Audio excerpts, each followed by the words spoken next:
अस्सलाम वालेकुम। हम लोगों ने अभी तकरीबन काम सीख लिया है, हम अपने एंडिंग की तरफ जा रहे हैं। बाकी चीज़ें सीखने के बाद ये चीज़ क्योंकि सबसे एंड पे तकरीबन रिलेट करेगी, तकरीबन हम एंडिंग पे हैं कि अगर हमने रिव्यूज़ या फीडबैक्स लेके आने तो हम किस तरीके से लेके आएंगे। अब हमने क्योंकि हमने हंटिंग कर ली, सोर्सिंग कर ली, पीपीसी कर ली, लॉन्च कर दी प्रोडक्ट, अब आगे काम आएगा रिव्यूज़ का और फीडबैक का, जो कि बहुत इंपॉर्टेंट है। तो इसमें डिफरेंट किस्म के टूल्स का इस्तेमाल होता है, जिनमें से एक है कैप्टन AMC। ये टूल्स हम अपने अमेज़न के अकाउंट के साथ लिंक कर देते हैं। इस टूल का क्या काम होता है कि ये ऑटोमेटिकली जो भी हमारी सेल्स आ रही हैं उन लोगों को, हमारे बायर्स को ईमेल करेगा, रिव्यू के लिए भी, फीडबैक के लिए भी, या दोनों के लिए, जो भी हम सर्विस लेना चाहेंगे, जो हम ऑफ कर देंगे, जब ऑफ कर देंगे ऑफ कर देंगे, जब चाहें हम इसको ऑन। अच्छा, अब इसमें आपने देखना ये है कि नॉर्मली कोई भी बायर हमसे चीज़ खरीद के जाता है तो हम देखते हैं कि बहुत कम ऐसा होता है कि वो हमें रिव्यू दे, मे बी 1%। 100 लोग अगर हमसे खरीद के जाते हैं तो शायद एक बंदा रिव्यू दे, क्योंकि कोई बंदा बॉदर ही नहीं करता रिव्यू देना। वो कहता है मैंने पैसे दिए, खरीदी, अब मैं क्यों टाइम लगाऊं, 3-4 मिनट में इनको रिव्यू दूं, मैं कुछ टाइप करूं, कुछ स्टार्स दूं, लिखूं, उसे क्या फायदा। तो ये टूल क्या करता है, ये उनको रिमाइंड करवाता है, उनको ऑटो मैसेज करता है। इसके बावजूद भी हम ये एक्सपेक्ट नहीं करते कि हमें बहुत से रिव्यूज आएंगे।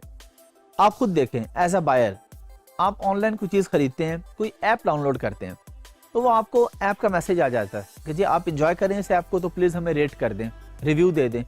आप में से कितने लोग हैं जो रिव्यू देते हैं? नॉर्मली लोग बॉदर नहीं करते। तो रिमाइंडर के बावजूद भी हम बहुत ज़्यादा एक्सपेक्ट नहीं करते, लेकिन ये है कि चलें अगर वैसे 1% आता है तो इसके साथ 2 या 3% आ जाता है। अब ये हम सिर्फ उसी सूरत में लगाएंगे अगर हमारी प्रोडक्ट अच्छी है, और जो कि यकीनन अच्छी होनी चाहिए। अगर हमारी प्रोडक्ट ही गलत है और फिर हम उसे खुद याद करवा रहे हैं बायर को कि आओ रिव्यू दो, तो वो नेगेटिव रिव्यू देगा आके, तो हमारी लिस्टिंग खराब हो जाएगी। इसलिए हमने इस चीज़ का ज़रूर ख्याल रखना है कि क्वालिटी अच्छी हो, सर्विस अच्छी हो, हमारी सारी चीज़ें बिल्कुल अच्छी हों, फिर हम इस ऐप के ज़रिए रिमाइंड करवाएंगे कि आप आके हमें रिव्यू दें। तो इसका एक छोटा सा प्रोसेस होता है, हम स्क्रीन पे जाके देखते हैं कि हम इसको किस तरीके से चेक कर सकते हैं। चलिए जी, हम लोग स्क्रीन पे आ गए हैं। अब यहाँ पे मैं को बहुत ज़्यादा इस पे फोकस नहीं करूँगा। उसके रीज़न वेरी सिंपल है कि इस तरह की बहुत सी ऐप्स हैं जो अमेज़न के साथ लिंक होकर सेम काम करेंगी। हो सकता है आपका क्लाइंट आपको कहे कि आपने सेलर डैशबोर्ड या कोई और ऐप यूज़ करनी है, सेलर बोर्ड है, कैप्टन AMC है, मल्टीपल ऐप्स हैं, और फ्यूचर में नई भी आ सकती हैं और पुरानी में से कोई ख़त्म भी हो सकती है। तो बस आपको एक ओवरव्यू होना चाहिए। जो इसमें मेन काम है वो मैं आपको बताऊंगा कि आपने कोई भी ऐप है इसके साथ लिंक किस तरीके से करनी है। इंटरफेस इसी तरह का होगा सबका। ये हमारे पास जहाँ पे रिव्यू रिक्वेस्ट आ रही हैं कि ये कितने लोगों को रिक्वेस्ट जा रही हैं या जा चुकी हैं, ये स्केजुअल है, ये दिखा रहा है कि ये स्केजुअल है, ये इस टाइम पे, इस डेट पे रिव्यू रिक्वेस्ट जाएगी। ऑफ कोर्स जब आप कोई प्रोडक्ट सेल करते हैं तो सेल होने के चंद दिन के बाद ये रिक्वेस्ट जाती है। जब हमें आइडिया हो जाता है कि अब ये डिलीवर हो चुकी होगी, उसके भी 3-4 दिन के बाद, नॉर्मली ऑर्डर प्लेस होने के 7 या 8 डेज के बाद, या 10 डेज के बाद, या 5 डेज के बाद रिक्वेस्ट जाती है। अब अगर यहाँ पे आप देखना चाहें कि किसको जा चुकी है, तो हम यहाँ से सेंड को क्लिक करेंगे, और ये वो हैं जिनको रिव्यू रिक्वेस्ट जा चुकी हैं। कितने लोगों को? ये टोटल हमारे पास ऊपर 227 आ रहे हैं, और ये वो है रिव्यू रिक्वेस्ट, डेट भी आ रही है, टाइम भी आ रहा है कि किस टाइम पे गई है, परचेज कब हुआ है। ऑन एन एवरेज मेरे पास जो डेट आ रही है तकरीबन 7 डेज के बाद उसको रिव्यू की रिक्वेस्ट जा रही है। इसी तरह हमारे पास यहाँ पे फीडबैक का टैब भी आता है, रिफंड कैलकुलेटर है, लिस्टिंग ऑप्टिमाइजर है। ये इसको हम नॉर्मली कैप्टन AMC वगैरह में ये चीज़ें इस्तेमाल नहीं करते।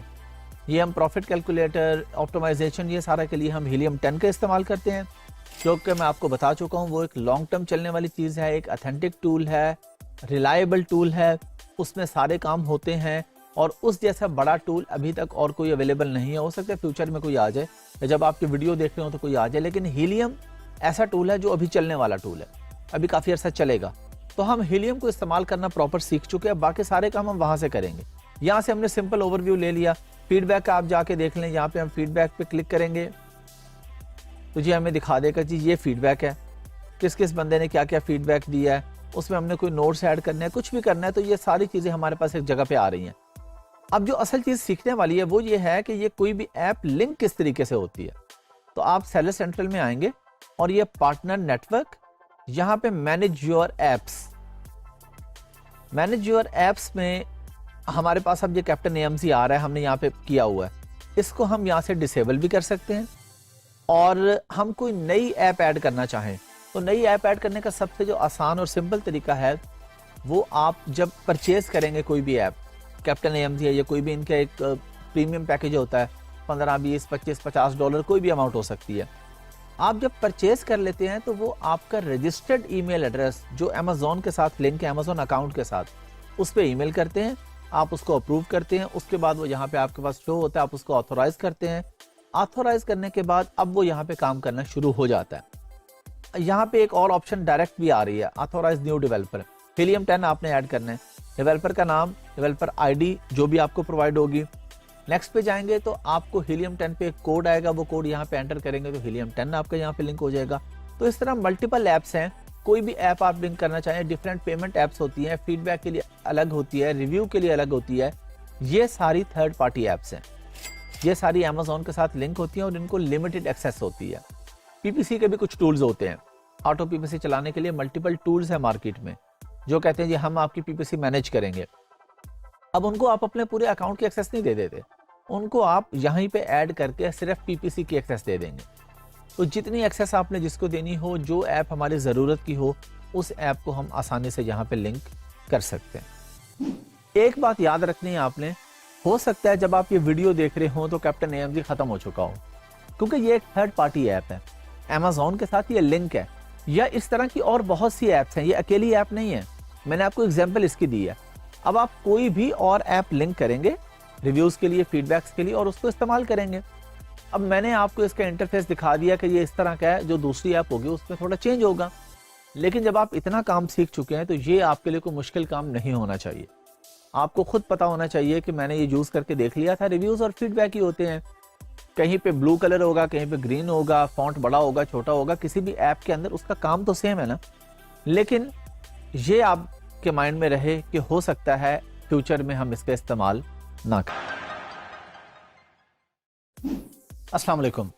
हम लोग सीखेंगे कि अगर किसी ने हमें नेगेटिव या न्यूट्रल फीडबैक दे दिया है तो अब हम उससे कांटेक्ट कैसे करेंगे, या उसको रिमूव कैसे करवाएंगे, या उसका पब्लिकली कमेंट या रिप्लाई क्या करेंगे।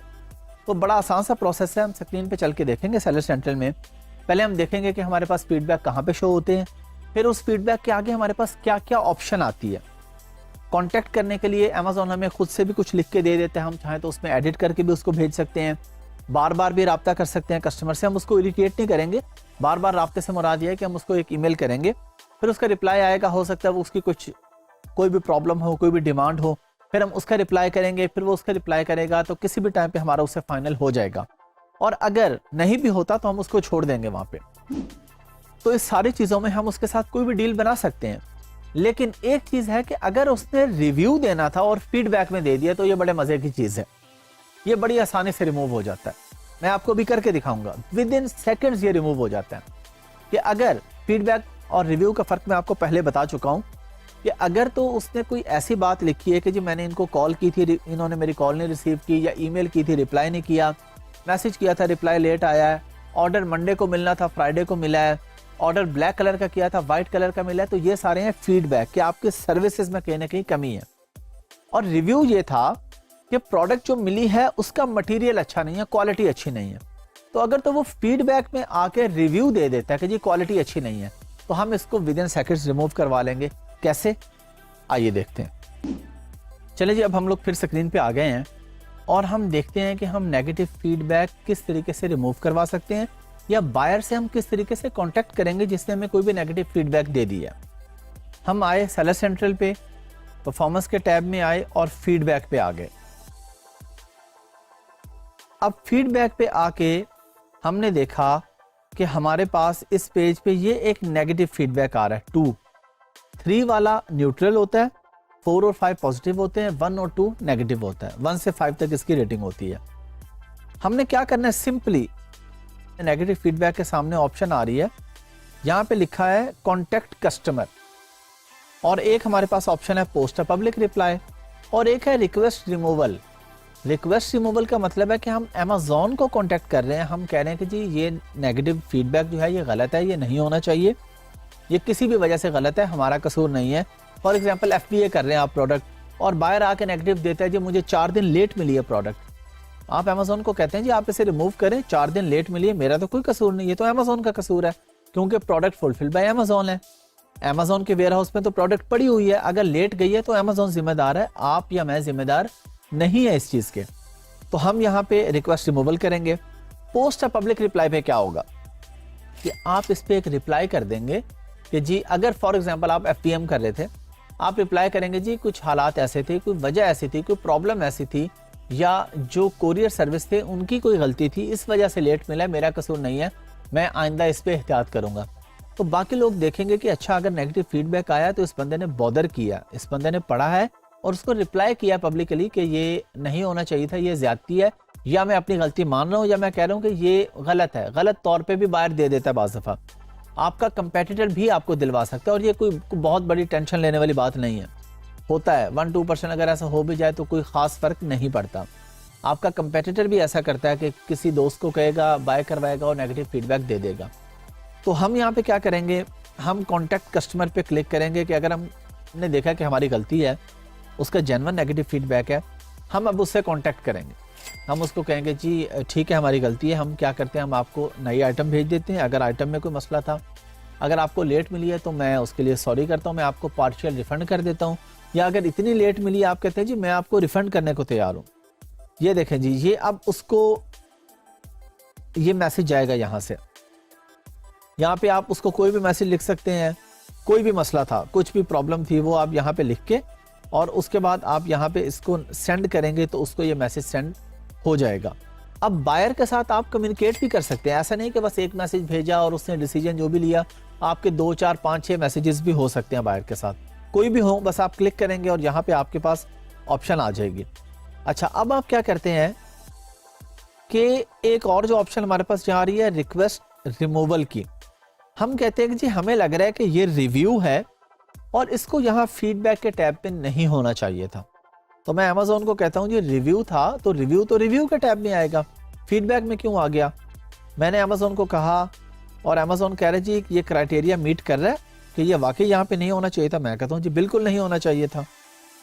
अब मैंने वेट किया, अमेजोन कहते हैं जी आपकी बात बिल्कुल ठीक है, ये ग्रीन में टिक आ गया, अमेजोन ने मेरी बात मान ली। ये रोबोटिक सिस्टम है ना, तो अमेजोन ने ऑटोमेटिकली, अमेजोन के रोबोट ने देखा कि जो वर्डिंग यूज हुई है ये रिव्यू से रिलेटेड है, इसमें फीडबैक में ये नहीं लिखा कि प्रोडक्ट लेट मिली या नहीं मिली या गलत मिली या गलत कलर मिला। उसने कहा ये तो रिव्यू था कि प्रोडक्ट में वो फीलिंग नहीं थी, अच्छी प्रोडक्ट नहीं थी, तो अमेजोन ने इसको रिमूव कर दिया। लेकिन हम देख रहे हैं अभी भी शो हो रहा है, नहीं ये बिल्कुल नहीं शो हो रहा। अभी जब मैं इस पेज को रिफ्रेश करके दोबारा परफॉर्मेंस के थ्रू फीडबैक पे आऊंगा तो ये गायब हो चुका होगा, अब ये हमारे पास नहीं आ रहा होगा। यहाँ पे हम यहाँ पर आ गए और इसी पहले पेज पे हमारे पास एक नेगेटिव फीडबैक शो हो रहा था जो कि अब हमारे पास नहीं आ रहा।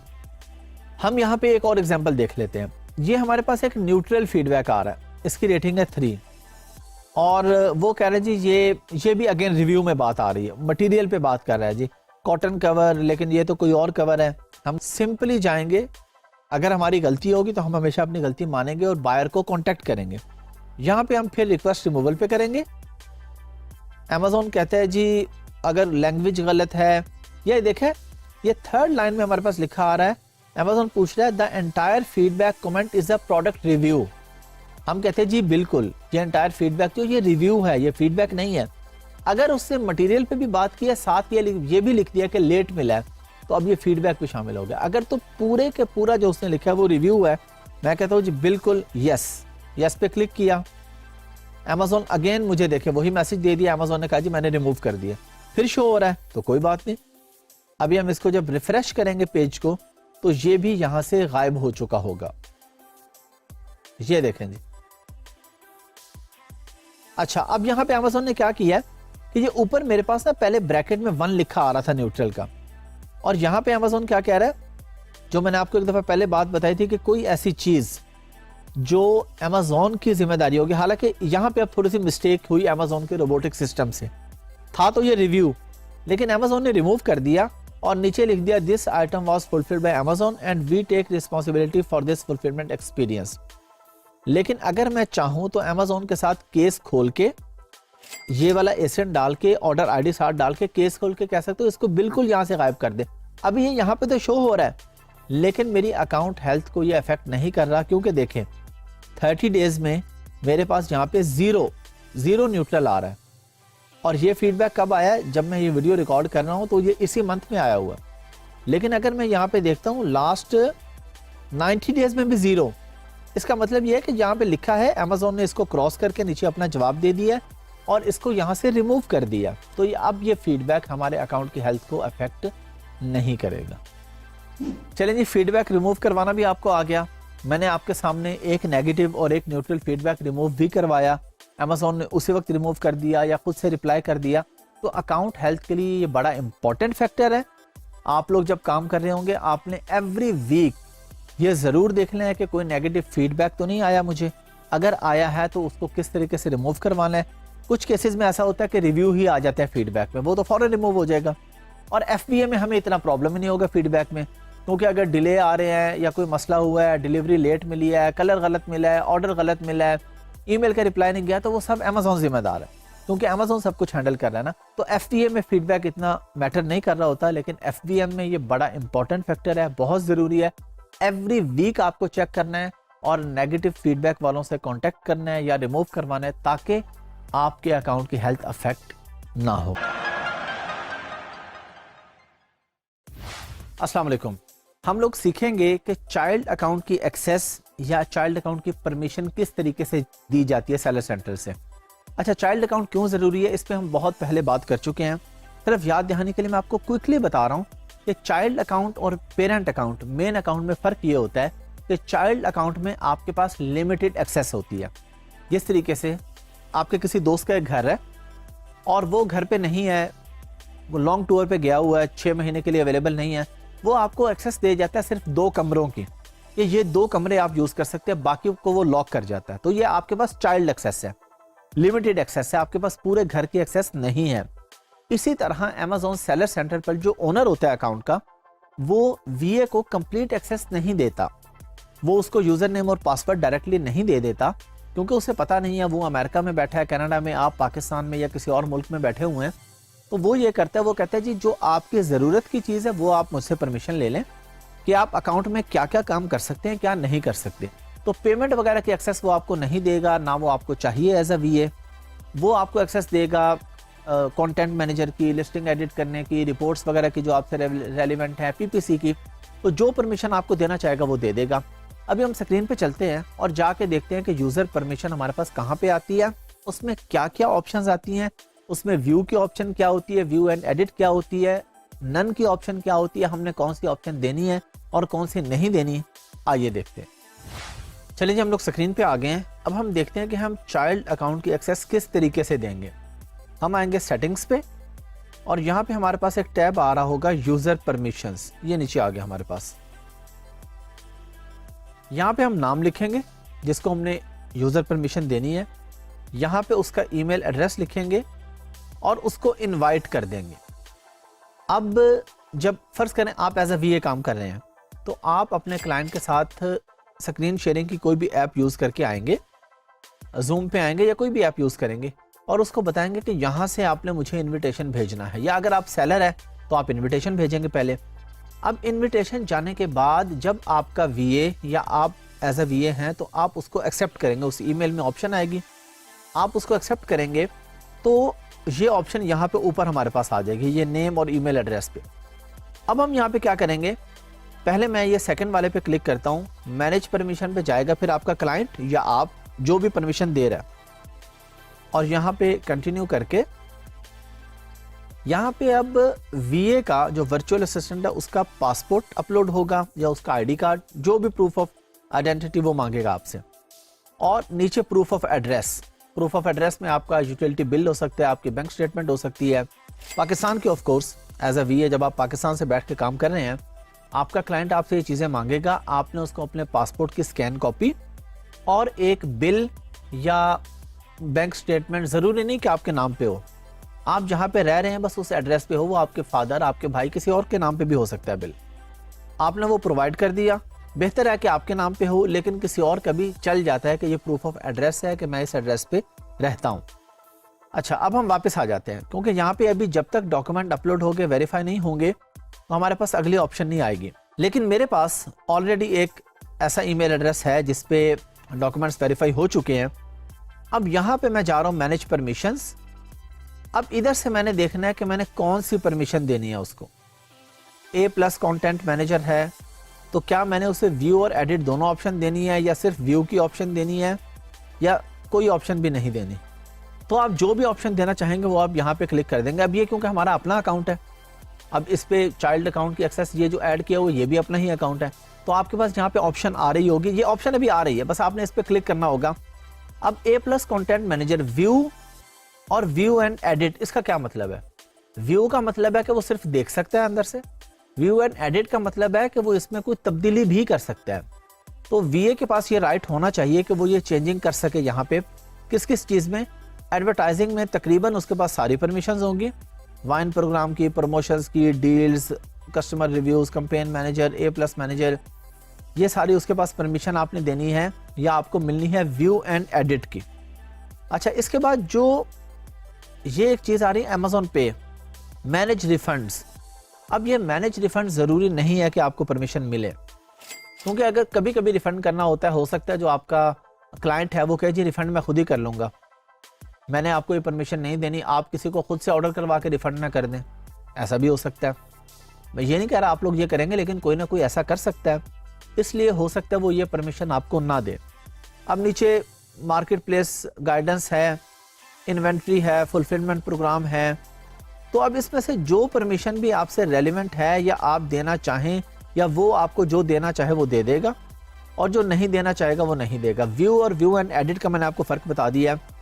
कुछ रिपोर्ट्स हैं जिसमें वो आपको सिर्फ व्यू करने का ऑप्शन दे देगा कि आप देख के आगे देखें कि अब आपने करना क्या है, जिस तरह एडवर्टाइजिंग रिपोर्ट्स हैं। तो इसमें से आपने जो परमिशन देनी होगी उस पर आप क्लिक करेंगे।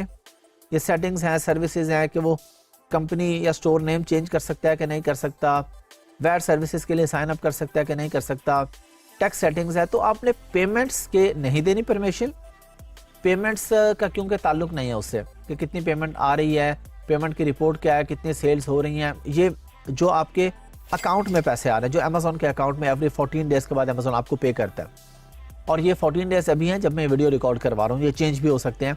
अमेजोन जब आपको थोड़ी हिस्ट्री बन जाती है तो जल्दी भी आपको पेमेंट कर देता है, आप जल्दी पेमेंट की रिक्वेस्ट कर सकते हैं। तो जो जो परमिशन आपने देनी है वो आप यहाँ से सेलेक्ट करके, क्योंकि ये अपना ही अकाउंट है, तो जब कोई सेलर का अकाउंट होगा जिसका वो चाइल्ड अकाउंट एक्सेस किसी और को देना चाह रहा है, तो यहाँ पे सेव एंड कंटिन्यू की या ओके की या सेव की ऑप्शन आ जाएगी आपके पास टॉप पे या नीचे, और ये चेंज हो सकती है जैसे कि मैंने आपको बताया। इसलिए मैं अभी ये कह रहा हूँ, हो सकता है अभी राइट टॉप पे आती हो, लेकिन जब आप ये वीडियो देख रहे हो तो कहीं और आ रही हो। तो जहाँ पे भी आ रही होगी हम उसको सेव कर देंगे, और उसके बाद आपने ये परमिशन दे दी अब अपने VA को, या अगर आप VA हैं तो आपको ये परमिशन मिल गई। अब आप ये काम कर सकते हैं। ये क्यों होती है ये परमिशन, वो आपको डायरेक्ट अकाउंट की एक्सेस क्यों नहीं देता, ये मैं आपको वीडियो के शुरू में बता चुका हूँ। चलें जी, आप लोगों ने सीख लिया चाइल्ड अकाउंट की एक्सेस। अगर आपके क्लाइंट को नहीं पता तो वो आपके साथ जूम पे आएगा और आपको कहेगा जी मुझे बताएं कहाँ से मैं आपको एक्सेस दूँ। और अगर आप सेलर हैं तो आपको पता है कि आपने किस तरीके से चाइल्ड अकाउंट की एक्सेस देनी। अस्सलाम वालेकुम। अब हम लोग सीखने जा रहे हैं रिपोर्ट्स के बारे में कि रिपोर्ट्स को किस तरीके से डाउनलोड किया जाता है। रिपोर्ट्स के बारे में तो मैं आपको ऑलरेडी बता चुका हूँ कि आपको कोई भी रिपोर्ट चाहिए कि मैंने PPC चलाई थी तो उसका क्या रिजल्ट आया, कितने पैसे लगे, कितनी सेल्स आई, और या आपको रिटर्न रिपोर्ट चाहिए या कोई भी रिपोर्ट आपको चाहिए, तो वो आप कहाँ से डाउनलोड करते हैं। जब हमने सेलर सेंट्रल का ओवरव्यू लिया था तब भी हम रिपोर्टिंग के टैब को देख चुके हैं, लेकिन अभी हम डिटेल में जाके देखेंगे कि रिपोर्टिंग के टैब में रिटर्न रिपोर्ट्स अगर हमने डाउनलोड करनी है तो वो किस तरीके से होती है, कहाँ पे आती है, देखना है तो कैसे देखना है, डाउनलोड करना है तो कैसे करना है, ये सारा काम रिपोर्टिंग का कैसे और किस टैब में होता है। रिटर्न रिपोर्ट के बारे में स्पेसिफिकली हम इस वीडियो में जाके देखते हैं। चलें जी, हम लोग स्क्रीन पे आ गए हैं। सेलर सेंट्रल अब हमारे लिए बिल्कुल नॉर्मल चीज़ हो चुकी है। यहाँ पे हमारे पास एक टैब आता है रिपोर्ट्स का, तो इस टैब पे हम जाके जाएंगे रिटर्न रिपोर्ट्स में। रिटर्न रिपोर्ट्स पे क्लिक किया। अच्छा, रिटर्न रिपोर्ट्स में क्लिक करने के बाद एक चीज़ जो आपने सबसे पहले देखनी है, ये जो हमारे लेफ्ट साइड पे रिटर्न रिपोर्ट लिखा आ रहा है जो कि कभी राइट साइड पे भी कभी ऊपर नीचे भी हो सकता है। ये मैं आपको कई बार बता चुका हूँ, तो कोई भी चेंजिंग हो सकती है इसके अंदर। अच्छा, अब यहाँ पे अभी तक की जो रिपोर्ट हमारे पास आएगी ना, वो आएगी FBM की, फुलफिल बाय मर्चेंट की, जो हम खुद से भेज रहे हैं। लेकिन हमने क्योंकि FBA रिपोर्ट्स देखनी है, अगर FBM देखनी है तो आप यहाँ से यहीं से रिपोर्ट्स चेक कर लेंगे। लेकिन इस अकाउंट पर क्योंकि हम FBA कर रहे हैं, तो हम जाएंगे FBA रिपोर्ट्स पे। ये व्यू FBA रिपोर्ट्स पे हम क्लिक करेंगे। अब हमारे पास यहाँ पे मल्टीपल रिपोर्ट्स आ रही हैं, लेकिन हमने अभी क्या करना है, हम सिर्फ अभी रिटर्न रिपोर्ट्स की बात कर रहे हैं। तो हम यहाँ पे आके स्क्रॉल डाउन करके देखेंगे कि हमारे पास रिटर्न की ऑप्शन कहाँ पे आ रही है। ये FBA inventory, Amazon fulfilled shipment reports के अमेजोन के फुलफिलमेंट सेंटर्स के थ्रू जो काम हो रहा है। लेकिन हमने यहाँ करना है, ये हमारे पास एक ऑप्शन आ गई कस्टमर रिटर्न्स। इसमें हमारे पास ये आ रहा है FBA कस्टमर रिटर्न्स रिपोर्ट। इस पे क्लिक किया हमने। क्लिक करके हमारे पास यहाँ पे दो ऑप्शंस आ रही हैं, एक है व्यू ऑनलाइन और एक है डाउनलोड। आप चाहे तो इसको डाउनलोड करें, चाहे तो डायरेक्टली ऑनलाइन जाके देख लें। हम ऑनलाइन ही देख लेते हैं। हम कहते हैं जी हमें बताए ये इवेंट डेट कि हमें लास्ट 90 डेज में कितनी रिटर्न्स आई हैं। अच्छा, ये जो ऊपर के हमारे पास बॉक्सेस आ रहे हैं ना, ये उस सूरत में है कि अगर आपको किसी स्पेसिफिक एसिन के रिटर्न्स देखने हैं। हम क्योंकि ओवरऑल अकाउंट पे देख रहे हैं, अगर आपको स्पेसिफिक एसिन का देखना है, स्पेसिफिक प्रोडक्ट का, उसका एसिन यहाँ पे डाल देंगे, मर्चेंट SKU यहाँ पे डाल देंगे, अमेजोन ऑर्डर ID डाल देंगे, जिस चीज़ की आपको स्पेसिफिक इंफॉर्मेशन चाहिए। Otherwise simple last 90 days generate report. इससे मुझे ये दिखा दिए कि ये कुछ ऑर्डर्स हैं जो लास्ट 90 डेज में रिटर्न हुए हैं। अब रिटर्न होने की रीज़न क्या थी, ये रीज़न भी हमारे पास आ रही है यहाँ पे। ये defective, customer damaged, customer damaged, defective, customer damaged, defective, तो उसके अंदर या उसको डैमेज हुई मिली है, डैमेज हो गई है, या प्रोडक्ट में कोई डिफेक्ट था, कोई फॉल्ट था। एक प्रोडक्ट फॉल्टी होना और चीज़ है, डैमेज होना और चीज़ है। फॉल्टी होता है कि प्रोडक्ट उसको सही पैकेजिंग में मिली है, उसने खोली है तो उसमें कोई फॉल्ट था। लेकिन डैमेज क्या होता है कि रास्ते में कोरियर सर्विसेज में पैकेजिंग ही डैमेज होगी, कहीं से फट गया, बारिश हुई, पानी बहुत ज़्यादा हुआ, अंदर चला गया, तो वो कहते हैं जी मुझे ये प्रोडक्ट मिली ही इस हालत में है कि ये इस काबिल ही नहीं थी कि मैं इसको इस्तेमाल कर सकता। तो हमने जो भी रीज़न थी, हमें ये इन्फॉर्मेशन, अब ये रिटर्न आई, अमेजोन ने उसके अगेंस्ट उसको रिफंड कर दिया या उसने प्रोडक्ट रिप्लेसमेंट मांग ली, वो सारा मामला अलग है। अभी हम देख रहे हैं कि ये रिपोर्ट हमारे पास आती कहाँ से है। तो ये आसान सा तरीका है, इस तरीके से हमारे पास यहाँ पे रिपोर्ट आ जाएगी। अब हम कहते हैं जी हमें सिर्फ लास्ट 30 डेज की चाहिए, तो आप 90 डेज को 30 डेज कर दें जाके। मैं चाह रहा हूँ कि कुछ कम आए ताकि मैं आपको दिखा सकूँ। ये देखें जी, यहाँ पे अब मुझे कह रहा है कि 12 आइटम्स लास्ट 30 डेज में हमारे पास इस अकाउंट पे 12 रिटर्न्स आई हैं। उसकी रीज़न हमें सामने दे रहा है, और आगे जो भी कस्टमर ने फीडबैक दिया है, अनवांटेड आइटम, यानी वो कह रहा है कि मुझे नहीं चाहिए थी, या अननोन रीज़न से भी वहाँ पे राइट्स हैं। UK, USA, उन कंट्रीज़ में, या अमेजोन की जो सर्विसेज हैं उसमें बायर का ये राइट है कि वो बगैर किसी वजह के रिटर्न कर दे और लिख दे कि अननोन रीज़न। वो कहता है मैं बताना भी नहीं चाहता, लेकिन प्रोडक्ट अपने वापस लें और मेरे पैसे मुझे दे दें। या रिप्लेसमेंट के सूरत में तो वो बताएगा कि इसमें ये मसला था इसलिए रिप्लेसमेंट चाहिए, लेकिन बगैर किसी वजह के भी कस्टमर रिटर्न कर सकता है, बायर रिटर्न कर सकता है, और ये कोई मसले की बात नहीं है। बहुत से ऑर्डर्स में से अगर 0.01 या 0.1 या 0.5 या इवन 1% तक रिटर्न आ भी जाती हैं तो कोई मसले की बात नहीं है। लोगों का राइट भी होता है, कहीं प्रोडक्ट में प्रॉब्लम भी आ जाती है, कोई भी मसला हो सकता है। तो रिटर्न रिपोर्ट्स आप आसानी से यहाँ से डाउनलोड कर सकते हैं जितने दिन की आपको चाहिए। ये मैं अभी देख रहा हूँ रिटर्न रिपोर्ट। आप कहते हैं जी मुझे डाउनलोड करनी है, तो ये डाउनलोड पे आएंगे आप। डाउनलोड पे आके आप जितने दिन की आपको चाहिए, 30 डेज की या एग्जैक्ट डेट्स की, आप रिक्वेस्ट कर देंगे डाउनलोड की। ये अभी कह रहा है जी इन प्रोसेस है, अभी थोड़ी देर में इसको हम रिफ्रेश करेंगे तो ये रिपोर्ट हमारे पास रेडी हो जाएगी। हम इस पेज को रिफ्रेश कर लेते हैं।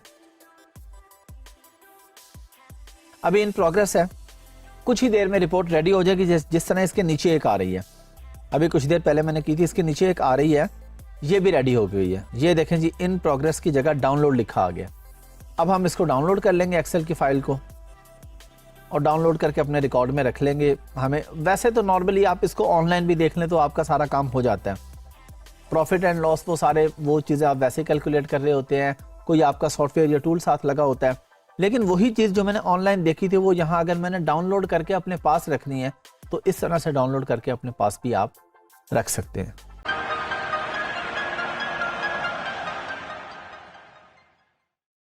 अस्सलाम वालेकुम। हम लोगों ने इतना सारा काम सीखा है, अब कहीं ना कहीं हमें प्रॉब्लम भी आ सकती है। हमने अपनी लिस्टिंग क्रिएट की, लिस्टिंग बनाई, वो शो नहीं हो रही, हमारी पिक्चर्स नज़र नहीं आ रही, हमने पीपीसी ऐड चलाया वो नहीं चल रहा, कोई ना कोई प्रॉब्लम कहीं ना कहीं हो सकता है। तो उसका सलूशन क्या है? उसका सलूशन ये होगा कि हम अमेज़ॉन के साथ केस ओपन करेंगे, अमेज़ॉन को बताएंगे कि हमें ये मसला आ रहा है, अमेज़ॉन हमें उसका सलूशन देगा। उसके सलूशन के 3 तरीके हैं।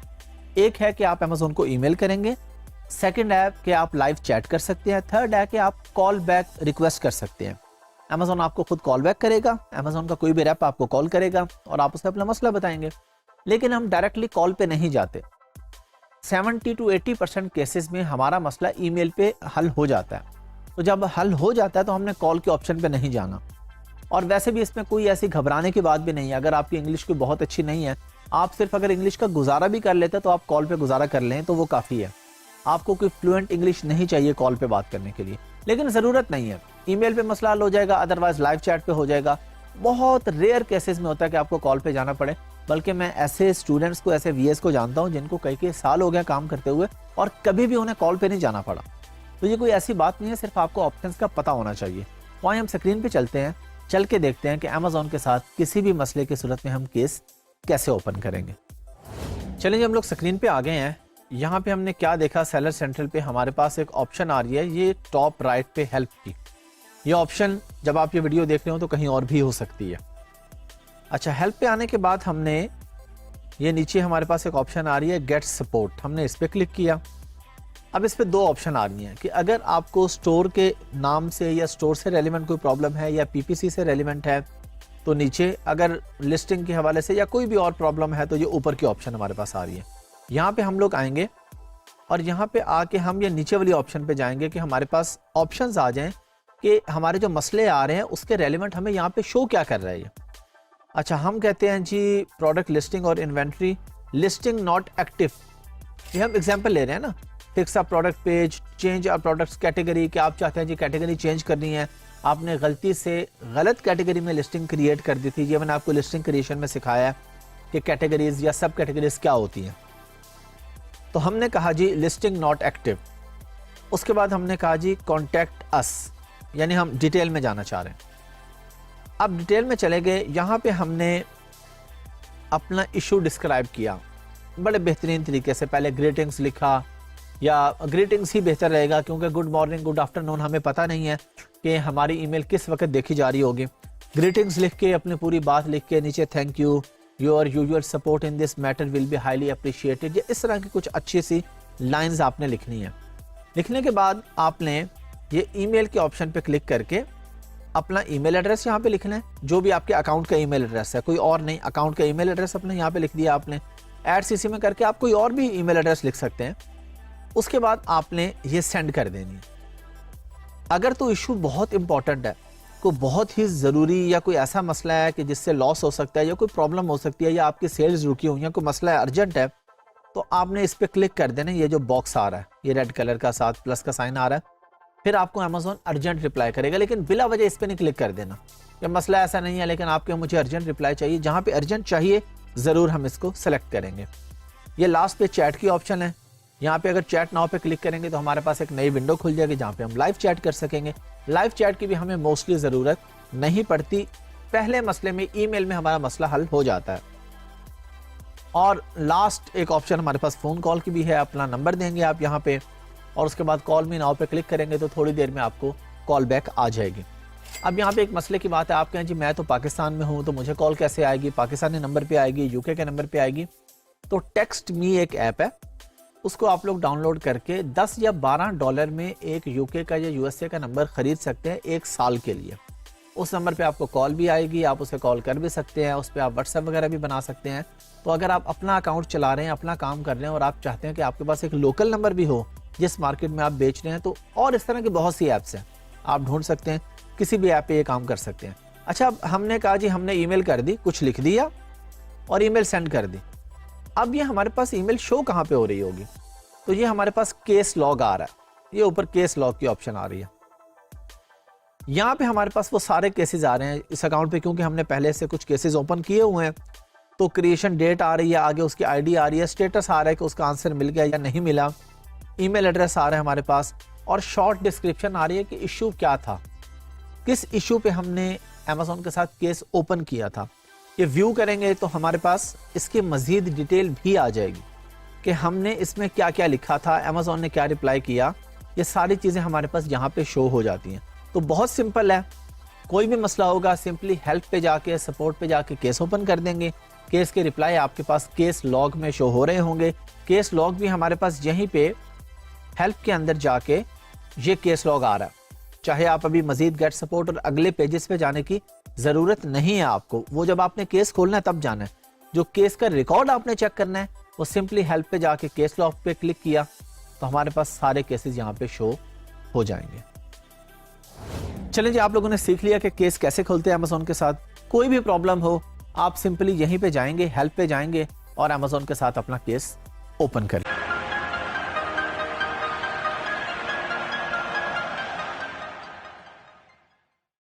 अस्सलाम वालेकुम।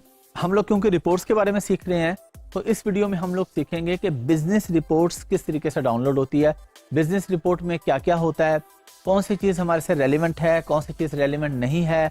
एक दिन की रिपोर्ट डाउनलोड करनी हो तो कैसे करेंगे, एक हफ्ते की करनी हो तो कैसे करेंगे, हमने ओवरव्यू लेना हो कि किस दिन क्या सेल हुई थी, किस हफ्ते में क्या सेल थी, किस महीने में क्या सेल थी। कोई भी रिपोर्ट ओवरऑल बिजनेस से रिलेटेड जो हमें चाहिए वो हमें मिलती है बिजनेस रिपोर्ट्स में। और वो हमें कहाँ पे मिलता है? रिपोर्ट्स के टैब में।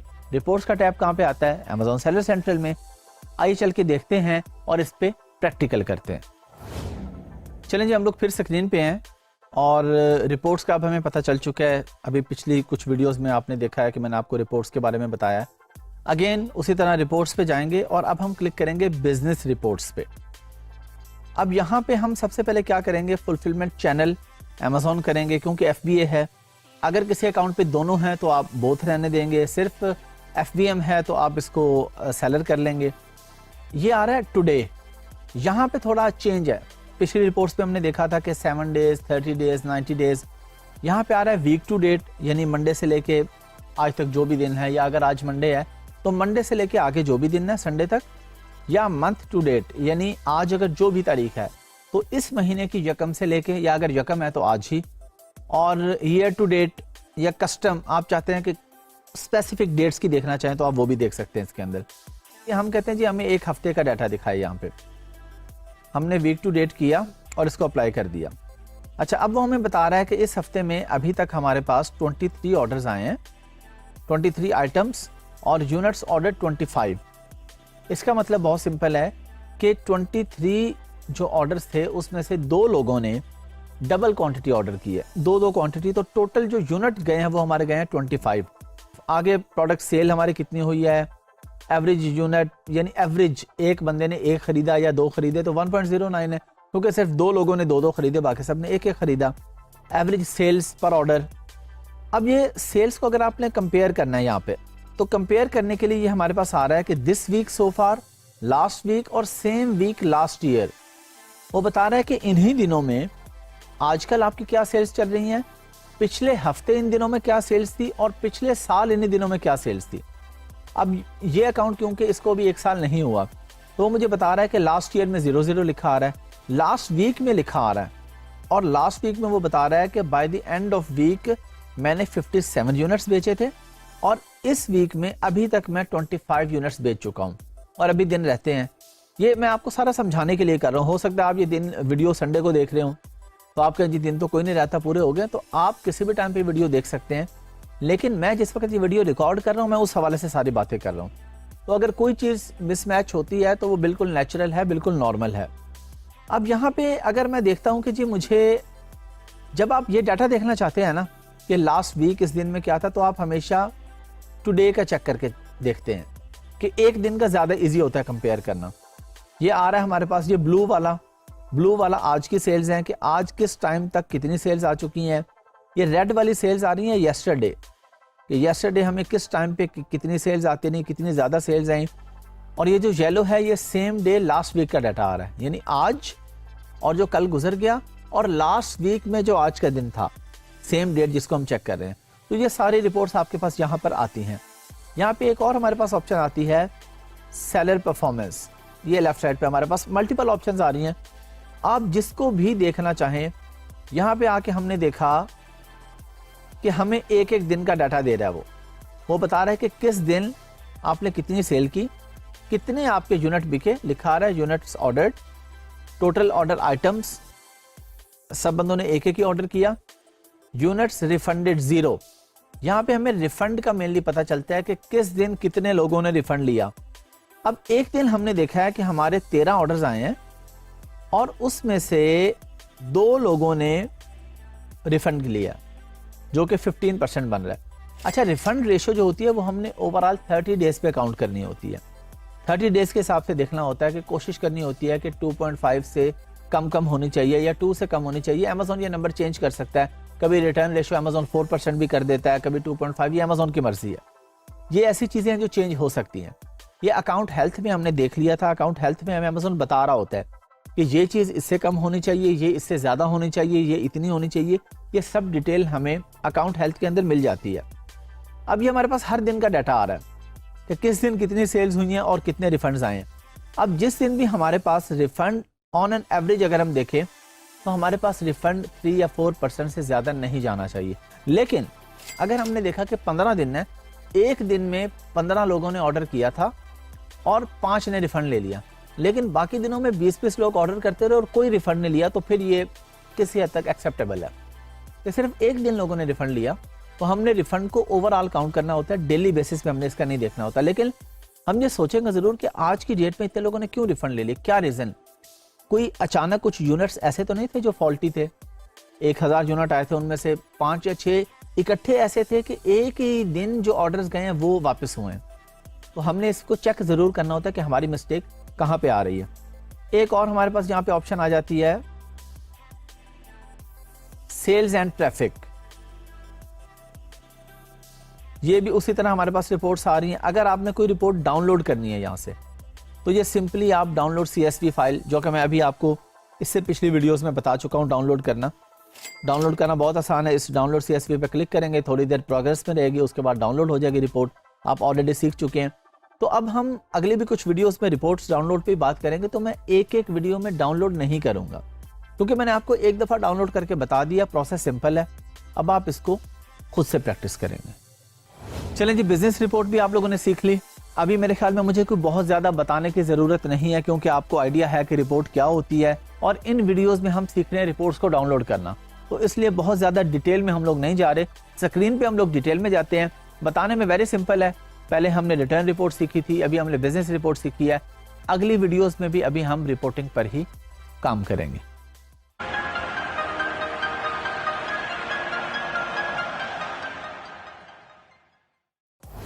अस्सलाम वालेकुम। जिस तरीके से मैंने आपको बताया था पिछली वीडियो में कि अब हम आगे भी रिपोर्टिंग पे ही काम करेंगे, तो इस वीडियो में हम लोग सीखेंगे पेमेंट रिपोर्ट्स के बारे में। पेमेंट रिपोर्ट क्या होती है? जिस तरह के पेमेंट के वर्ड से पता चल रहा है कि पेमेंट्स के रिलेटेड जो भी रिपोर्ट्स होंगी, इसमें क्या क्या आ सकता है कि हमने कितनी सेल्स की हैं, हमारे कितने रिटर्न्स आई हैं, कितने रिफंड्स हुए हैं, PPC पे कितने पैसे लगाए हैं, और अमेजोन के जो चार्जेस थे उस पर कितने पैसे लगे। फिर ये कि हमारी सेल्स कितनी हो गई, एक हफ्ते में कितनी हुई, एक दिन में कितनी हुई। फिर हमारे पास कितने कितने पैसे आए अमेजोन से, अमेजोन ने हमें कितनी कितनी पेमेंट डिस्बर्स की, कब कब की, कितने कितने पैसे किए, कितना टाइम लगा। डिफरेंट आपको बता रहा है कि इस दिन निकले, अभी रास्ते में हैं, अब आपको मिल गए, अब डन हो गए, अभी प्रोसेस में हैं, अभी प्रोसेस स्टार्ट हुआ है। जब अमेजोन पेमेंट का प्रोसेस स्टार्ट करता है ना आपको पेमेंट देने के लिए, एवरी 14 डेज या जब भी आप रिक्वेस्ट करें, ये भी हम सीखेंगे इस वीडियो में कि हम पेमेंट टाइम से पहले भी रिक्वेस्ट कर सकते हैं। अगरचे वो अमेजोन आपको पूरी पेमेंट नहीं देता, लेकिन 14 डेज से पहले अगर आपको ज़रूरत पड़ गई आप रिक्वेस्ट कर सकते हैं। उसका क्या तरीका होगा वो भी हम देख लेते हैं। ओवरऑल आपको जो पेमेंट रिपोर्ट्स हैं वो आपको रिपोर्ट्स के टैब में पेमेंट रिपोर्ट्स में नज़र आ रही होती हैं। डिस्पर्स कब हुई, ये सारे मामला जो कि मैं आपको बता चुका हूँ। तो आइए अब स्क्रीन पे चलते हैं और चल के देखते हैं कि हम इस रिपोर्ट को किस तरीके से डाउनलोड करते हैं। अभी के कुछ वीडियोज़ में हम रिपोर्ट्स डाउनलोड करना सीख रहे हैं। अगेन रिपोर्ट्स पे आएंगे और अब हम आ जाएंगे पेमेंट्स के ऊपर। पेमेंट्स में आने के बाद ये टैब हमारे सामने आ रहा है। ये जो ब्लू आ रहा है ये हमारी इनकम है और नीचे जो आ रहा है ये हमारे एक्सपेंसेस हैं। वो बता रहा है कि जी आपका कितनी सेल्स हुई, उसमें रिफंड्स कितने हुए, एक्सपेंस कितने हुए, यानी कि FPA फीस है या इनबाउंड फीस है, कोई भी फीसेस जो अमेज़ॉन अपने चार्ज करता है वो सब हमारे पास यहाँ पे आती हैं। यहाँ पे हमारे पास ये टोटल बैलेंस आ रहा है, टोटल ओवरऑल आ रहा है, ऑर्डर स्टैंडर्ड ऑर्डर्स का आ रहा है, फंड्स अवेलेबल आ रहे हैं कि अभी कितने पैसे आप अमेज़ॉन से रिक्वेस्ट कर सकते हैं। ये बड़ी इंपॉर्टेंट बात है कि अमेज़ॉन आपको पेमेंट करता है एवरी 2 वीक्स, 14 दिन के बाद अमेज़ॉन आपको पे करता है। लेकिन आप अमेज़ॉन को 1 हफ्ते बाद या 5 दिन के बाद भी रिक्वेस्ट कर सकते हैं कि जी अभी तक के जितने पैसे हैं वो मुझे दे दें, लेकिन अमेज़ॉन आपको सारे नहीं देगा। यहाँ पे भी वो आपको बता रहा होगा जी आपको इतने मिलेंगे, जिस तरह अभी टोटल बैलेंस मेरे सामने आ रहा है, लेकिन फंड्स अवेलेबल पूरे नहीं आ रहे, टोटल बैलेंस और है, फंड्स अवेलेबल और हैं कि जी इतने पैसे मैं अभी रिक्वेस्ट कर सकता हूँ। रफली 25% अमेज़ॉन कहता है आप अभी ले लें, 30% ले लें, इससे ज़्यादा अमेज़ॉन अभी नहीं दे रहा हमें। यहाँ पे जो भी डिटेल चाहिए होगी वो हमें यहाँ पे मिल जाती है। ट्रांजैक्शन व्यू है, ये क्योंकि कॉन्फिडेंशियल डाटा है, किसी का अकाउंट है, उसकी सेल्स हैं, तो इसलिए यहाँ पे हम ज़्यादा डिटेल्स में नहीं जाएंगे। सिंपली बस आपको पता है कि ये ऑल स्टेटमेंट। डिस्बर्समेंट क्या होती है? डिस्बर्स होता है पेमेंट जो अमेज़ॉन आपको भेज रहा है हर 2 हफ्ते के बाद, या जब जब आपने रिक्वेस्ट की तो अमेज़ॉन ने आपको पेमेंट भेज दी। जो पेमेंट भेजी उसको हम कहते हैं डिस्बर्समेंट है। ये अमेज़ॉन ने पेमेंट डिस्बर्स की है आपको, उसका डाटा हमारे पास यहाँ पे आ रहा होता है कि किस डेट को कितनी हुई, पहुँच गई है, रिसीव हो गई है, नहीं हुई, अभी स्टार्ट हुई है या दरमियान में है, बैंक के पास है या आपको रिसीव हो चुकी है, ये सब डाटा यहाँ पे आता है। अच्छा, फिर हमारे पास एक आ जाता है डेट रेंज रिपोर्ट्स। यहाँ पे है कि आप स्पेसिफिक डेट्स के हिसाब से कोई भी रिपोर्ट डाउनलोड करते हैं। यहाँ पे हम नहीं करेंगे रिपोर्ट डाउनलोड, उसकी रीज़न ये है कि डाटा बहुत कॉन्फिडेंशियल है। जनरेट रिपोर्ट आप यहाँ पे करके आप जो भी रिपोर्ट लेके आते हैं, आपको रिपोर्ट चाहिए क्यों होती है, पेमेंट रिपोर्ट आपको क्यों चाहिए? ये आपको चाहिए एवरी मंथ एंड पे अपने अकाउंटेंट को देने के लिए कि इस महीने में हमने इतनी सेल की है, इतना हमारा एक्सपेंस है, ये हमारा प्रॉफिट है या ये हमारा लॉस है। ज़रूरी नहीं कि जो यहाँ पे प्रॉफिट आ रहा है वही आपका प्रॉफिट हो सकता है आप अलग से इन्फ्लुएंसर मार्केटिंग कर रहे हो, आपकी और बहुत सी कॉस्ट आ रही हो, तो आप वो बाकी कॉस्ट अलग से अकाउंटेंट को बताएंगे, ये रिपोर्ट बताएंगे, तो अकाउंटेंट अपने पास डाटा सेव करेगा कि आप प्रॉफिट में हैं या लॉस में हैं, या ईयर एंड पे असल हिसाब होता है ना। असल जो आप रिटर्न्स फाइल करते हैं टैक्स के मामला, तो वो 1 साल के बाद होते हैं। हो सकता है शुरू के 4 महीने आप लॉस में हो या 6 महीने लॉस में हो, अभी आप पैसा लगा रहे हैं, सस्ती बेच रहे हैं, PPC चला रहे हैं, पैसा लगा रहे हैं ना आप, आ कुछ नहीं रहा। उसके बाद हो सकता है 6 महीने इतना अच्छा प्रॉफिट आए कि पहले 6 महीने जो माइनस में थे वो भी कवर हो जाए, कुछ और भी आ जाए, या आपने जितना लॉस किया पहले 6 महीने, अगले 6 महीने में उतना ही प्रॉफिट कमाया, तो ये 0-0 हो गया, लेवल हो गया। तो कोई भी रिपोर्ट आप जो पेमेंट से रिलेटेड डाउनलोड करते हैं, स्टेटमेंट व्यू भी आपके पास आ रही है ऑप्शन, आप ट्रांजैक्शन व्यू कर सकते हैं, कोई भी चीज़ है वो आपके पास यहाँ पर पेमेंट के टैब में पेमेंट से रिलेटेड सारे रिपोर्ट्स आपको मिल जाती हैं। चलें जी, आप लोगों ने पेमेंट रिपोर्ट के बारे में भी सीख लिया, बहुत आसान प्रोसेस था, और मैंने आपको बता दिया कि ये हमें नॉर्मली चाहिए होता है जब हमने अपने अकाउंटेंट को डिटेल देनी होती है। तो अकाउंटेंट जब भी आपसे डिटेल मांगेगा कि आप मुझे बताएं कि आपकी क्या सेल्स चल रही है, क्या हो रहा है, क्योंकि टैक्स हमने फाइल करना होता है हर जगह पे। इवन अगर आप लॉस में भी जा रहे हो तो तब भी आपने रिटर्न ज़रूर फाइल करने होते हैं, जिसके लिए आपको ये रिपोर्ट चाहिए होती है। जब भी हमारा अकाउंटेंट हमसे मांगेगा, हम सिंपली इस टैब में आएंगे, रिपोर्ट डाउनलोड करेंगे और उसको सेंड कर देंगे।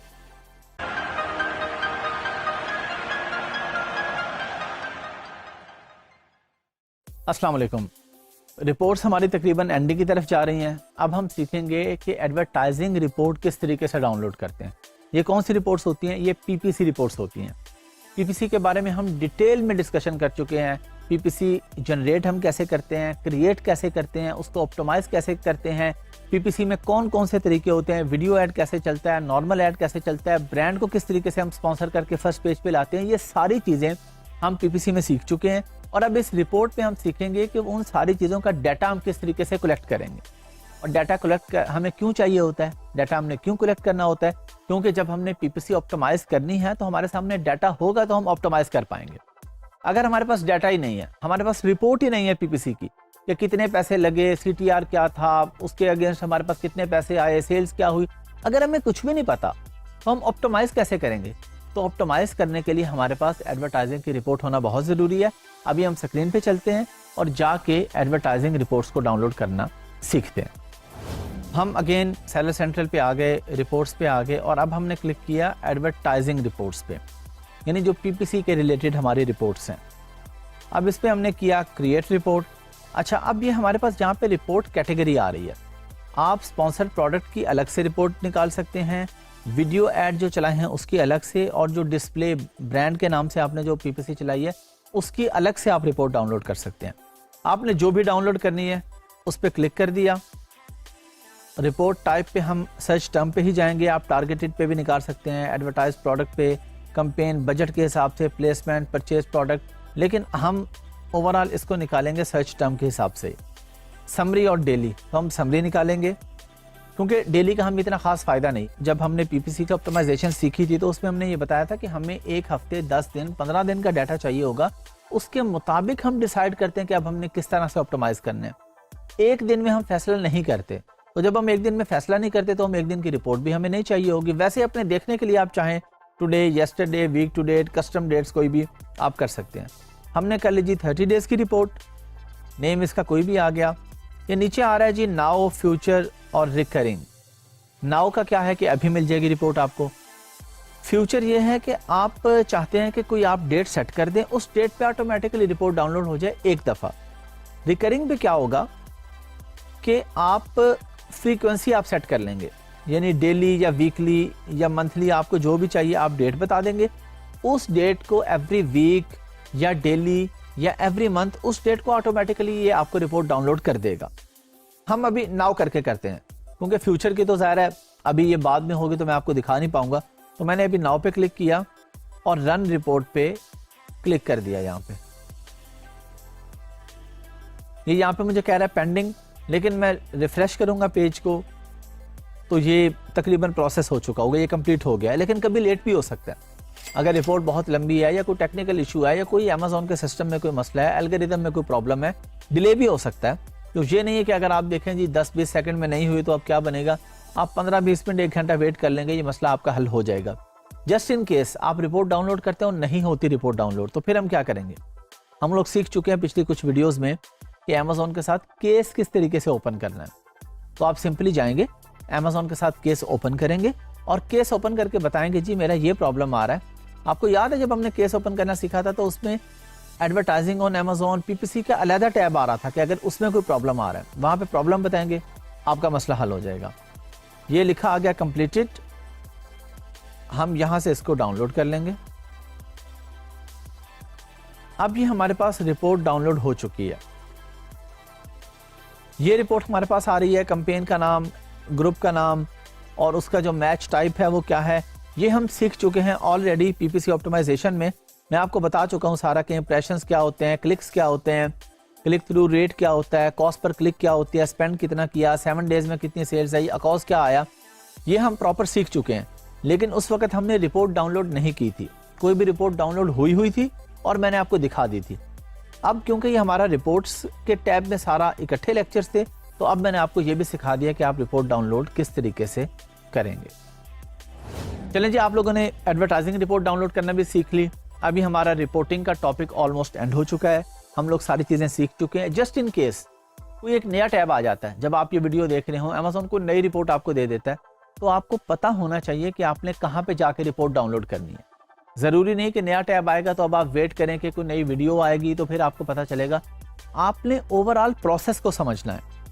जब आपने समझ लिया सेलर सेंट्रल को, आपने समझ लिया कि ये रिपोर्टिंग का टैब है, उसके अंदर सब कैटेगरीज आ रही हैं, तो अगर कोई नई 2, 3, 4 भी ऐड हो जाती हैं तो आपको प्रोसेस समझ आ चुका है।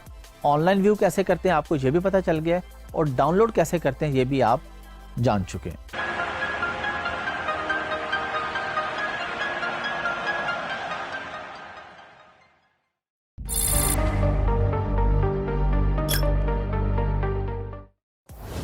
अस्सलाम वालेकुम। हम लोग बात करने जा रहे हैं फ्रीलांसिंग। फ्रीलांसिंग क्या है, यानी कॉन्सेप्ट ऑफ फ्रीलांसिंग पे बात करने जा रहे हैं। एक तो आप लोगों ने अपने माइंड में रखना है कि जो आप लोगों को इसके साथ फ्रीलांसिंग का कोर्स दिया जा रहा है ना, वो आपने कंप्लीट देखना है जाके। मैं आपको यहाँ पे सिखाने आया हूँ स्किल्स कि आपने एज अ वर्चुअल असिस्टेंट किस तरह से पैसे कमाने हैं। आपने अमेज़ॉन पर, ईबे पर, वॉलमार्ट पर, इट्सी पर, फेसबुक पर, दराज पर बिजनेस कैसे करना है, मैं आपको ये बताने आया हूँ। या आपने जो बिजनेस कर रहे हैं उनको सर्विसेज कैसे देनी है, ये चीज़ें मैं आपको क्लियर कर रहा हूँ यहाँ पे। फ्रीलांसिंग पे भी हम मुख्तसर सी बात कर लेते हैं। मेनली आपने जो इसके साथ फ्रीलांसिंग का कोर्स है वो लाजमी देखना है, उसमें आपको कंप्लीट पता होगा कि किस किस प्लेटफॉर्म से आपने किस किस तरीके से क्लाइंट विन करने हैं, किस तरीके से पैसे कमाने हैं। फ्रीलांसिंग तो आप सब लोगों को क्लियर है ना, कि कोई भी ऐसा काम जो आप किसी को सर्विसेज दे रहे हैं, आप बाउंड नहीं है किसी के, आप अपनी जगह पे बैठे हैं, लोकेशन फ्रीडम है आपके पास, अपनी जगह पे बैठ के किसी को सर्विसेज दे रहे हैं, तो आप वर्चुअल असिस्टेंट भी हैं और आप फ्रीलांसर भी हैं कि आप अपना काम कर रहे हैं, आप किसी के पास जॉब नहीं कर रहे। एक तो ये ज़रूर इस तरफ आएँ कि जॉब माइंडसेट से निकलना है आप लोगों ने, ना हमारे पास इतनी जॉब्स हैं और ना हमने इन कामों में लगना है कि जी हमने जॉब ढूंढनी है। जॉब नहीं ढूंढनी है आपने जॉब देने वाला बनना है, आपने जॉब क्रिएटर बनना है। जब आप फ्रीलांसर बनते हैं ना, तो बेसिकली आप सिर्फ अपना फ़ायदा नहीं कर रहे होते, आप बहुत से और लोगों का फ़ायदा कर रहे होते हैं, क्योंकि कोई भी अच्छा फ्रीलांसर अकेला काम नहीं कर सकता। 2-3 महीने 4 महीने अकेला कर सकेगा, उसके बाद वो नहीं कर सकता। उसका काम इतना बढ़ जाता है, उसके पास इतना अच्छा काम होता है कि फिर उसे टीम बनानी पड़ती है, उसे मजीद लोग साथ हायर करने पड़ते हैं। तो जब वो टीम बनाता है तो कितने लोगों का रिस्क जुड़ता है उसके साथ, और जॉब से आप कितने पैसे कमा लेंगे। मतलब अगर हम आप लोगों को ये कोर्स सिखा रहे हैं, आपको ये बातें बता रहे हैं, तो क्यों बता रहे हैं? हम आपको इसीलिए बता रहे हैं ना कि आपने फ्रीलांसर बनना है और आपने जॉब नहीं करनी, आपने जॉब माइंडसेट पे नहीं जाना। अगर आपके पास एक स्किल आ जाती है तो स्किल आपका लाइफस्टाइल ज़्यादा बेहतर तरीके से चेंज करती है। इसलिए हम आपको ये कोर्स सिखा रहे हैं, इसलिए हम आपको ये बता रहे हैं। जॉब में आपकी एक फिक्स इनकम होती है और आप उसी में अपना महीने का सर्कल चलाते हैं। फ्रीलांसिंग में आपके पास अपॉर्चुनिटीज़ ज़्यादा होती हैं कि आप ज़्यादा से ज़्यादा पैसे कमा सकते हैं। आप 4 घंटे काम करके एक अमाउंट कमा रहे हैं तो आप 8 घंटे काम कर लेते हैं, आप 12 घंटे कर लेते हैं। फिर होता क्या है कि अगर आप आज काम कर रहे हैं $4 फी घंटा पे, तो 1 साल के बाद आप $6 या $7 फी घंटा पे काम कर रहे होंगे। जो जो आपका एक्सपीरियंस बढ़ता जाता है, आपके पास आपका जो रेट है पर आवर वो बढ़ता जाता है, आप ज़्यादा पैसे कमाने लग जाते हैं।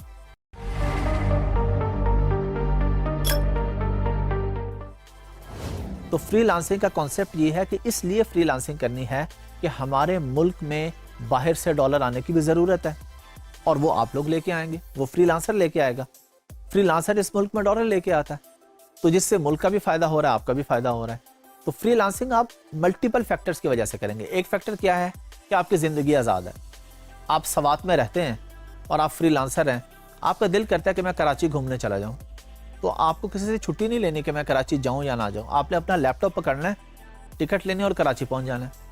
अब कराची आप आए हैं 4 दिन के लिए, आके आप सोचते हैं कि यार नहीं 6 दिन और रह लेना चाहिए, तो कोई मसला नहीं है, आपने किसी से नहीं पूछना कि मैं 6 दिन और रह लूँ। क्यों? क्योंकि आपकी जॉब तो आपके लैपटॉप में है, आपका काम तो आपके लैपटॉप में है और लैपटॉप आपके पास है। तो ये फ्रीलांसर होने के फायदे हैं ना। अगर आप फ्रीलांसर नहीं हैं और एक जगह पे फिक्स जॉब कर रहे हैं तो आप ऐसा नहीं कर सकते ना। एक बेनिफिट आपके पास लोकेशन फ्रीडम है, आप जहां मर्जी घूमें। दूसरा, इसके अंदर आपके पास इनकम अपॉर्चुनिटीज ज़्यादा हैं, ग्रो करने के चांसेस ज़्यादा हैं। आप इसके अंदर पैसे कमा रहे हैं, आप इसके अंदर पैसे जो जो आपका टाइम ज़्यादा होता जाएगा, एक्सपीरियंस ज़्यादा होता जाएगा, आपका रेट भी बढ़ता जाएगा, रेट बढ़ता जाएगा, इनकम ज़्यादा आती जाएगी। तीसरा फ़ायदा, आप अपने मुल्क में डॉलर लेके आ रहे हैं। चौथा फ़ायदा, आप मज़ीद लोगों के रोज़गार का ज़रिया बन रहे हैं। आप एक लम्हे के लिए सोचें, एक लम्हे के लिए सोचें कि आप एक जगह पे एक काम कर रहे हैं और अपना किचन अच्छा चला रहे हैं, और एक है कि आपके साथ 15, 20, 30 लोगों की टीम है। तो वो जो एक फीलिंग होगी ना कि यार मेरी वजह से कितने लोगों का फ़ायदा हो रहा है, ये फीलिंग जब आपको एक दफ़ा आ गई तो उसके बाद आई एम श्योर कि फिर आप कहेंगे कि नहीं, मुझे फ्रीलांसिंग ही करनी है, मुझे टीम्स ही बिल्ड करनी है, मुझे अपना बिजनेस ग्रो करना है। ये आपका बिजनेस है। फ्रीलांसिंग प्लेटफॉर्म पे जो आपकी प्रोफाइल है ना, अपवर्क या फाइवर, जो आपकी प्रोफाइल है, ये आपका एसेट है। आपसे कोई बंदा पूछता है ना आप क्या करते हैं, तो आप उसे कहते हैं जी मैं फ्रीलांसर हूँ, और आप साथ ही उसे अपना लिंक भेजते हैं कि जी ये मेरी प्रोफाइल है, इसको जाके देख लीजिए, मैं फ्रीलांसिंग करता हूँ।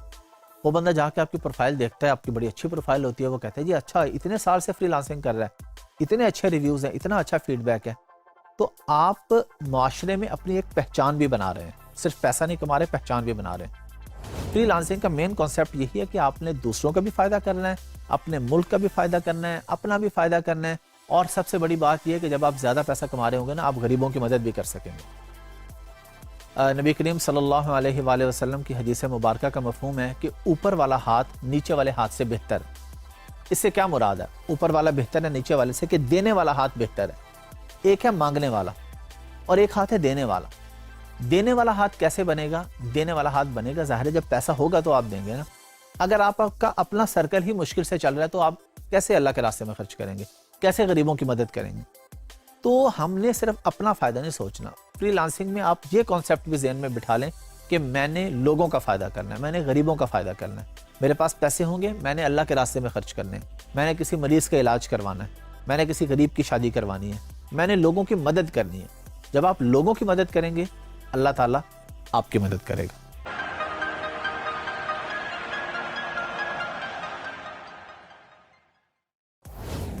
अस्सलाम वालेकुम। इस वीडियो में हम एक बड़े मज़े के टॉपिक पे बात करने जा रहे हैं कि how to communicate with foreign clients.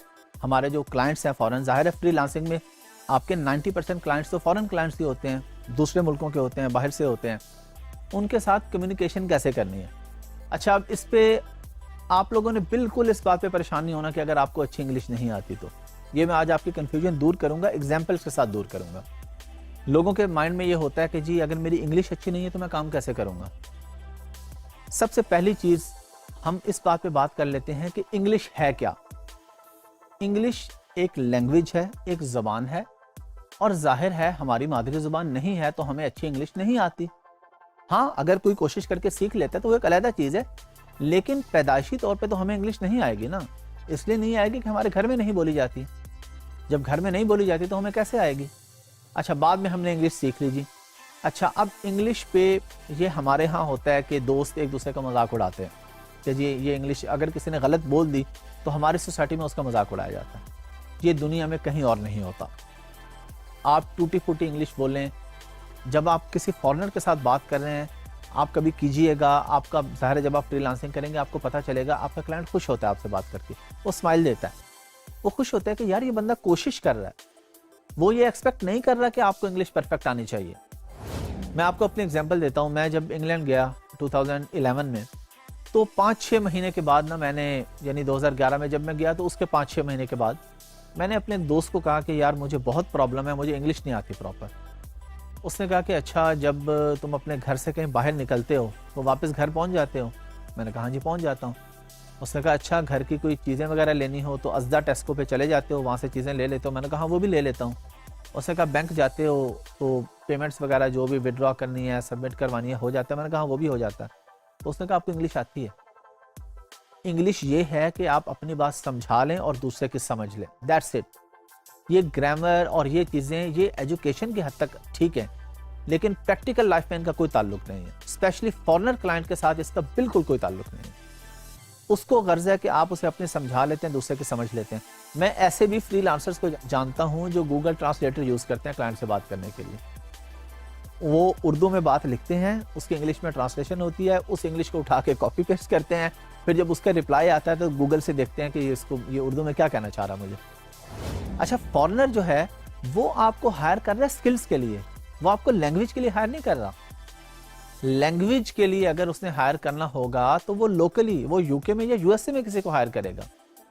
उसको पता है कि मैं पाकिस्तान से हायर कर रहा हूं, इस बच्चे को या इस बच्ची को प्रॉपर इंग्लिश नहीं आती होगी, ये आपके क्लाइंट को पता है ऑलरेडी। तो इसमें शर्माने वाली या घबराने वाली कोई बात नहीं है। अच्छा, वो हमें क्यों हायर कर रहा है, वो लोकल क्यों नहीं हायर कर लेता। लोकल इसलिए वो हायर नहीं करता कि वहां पे एक मिनिमम वेज है, 1 घंटे के 7 या 8 पाउंड है यूके में, उसे वो मिनिमम वेज पे करना होगी। अब महीने का 1500 से 2000 पाउंड उसको ऑन एन एवरेज एक बंदे को पे करना पड़ेगा। अब वही काम अगर उसका पाकिस्तान में 300-400 पाउंड में हो रहा है तो वो क्यों नहीं करवाएगा। तो वो आपके पास स्किल्स के लिए आ रहा है कि आपको काम आता है और उसके पैसे बच रहे हैं, इसलिए वो आपके पास आ रहा है। वो आपके पास इंग्लिश के लिए नहीं आ रहा। अगर आपके पास, अच्छा इसको हम अदर एग्जाम्पल ले लेते हैं।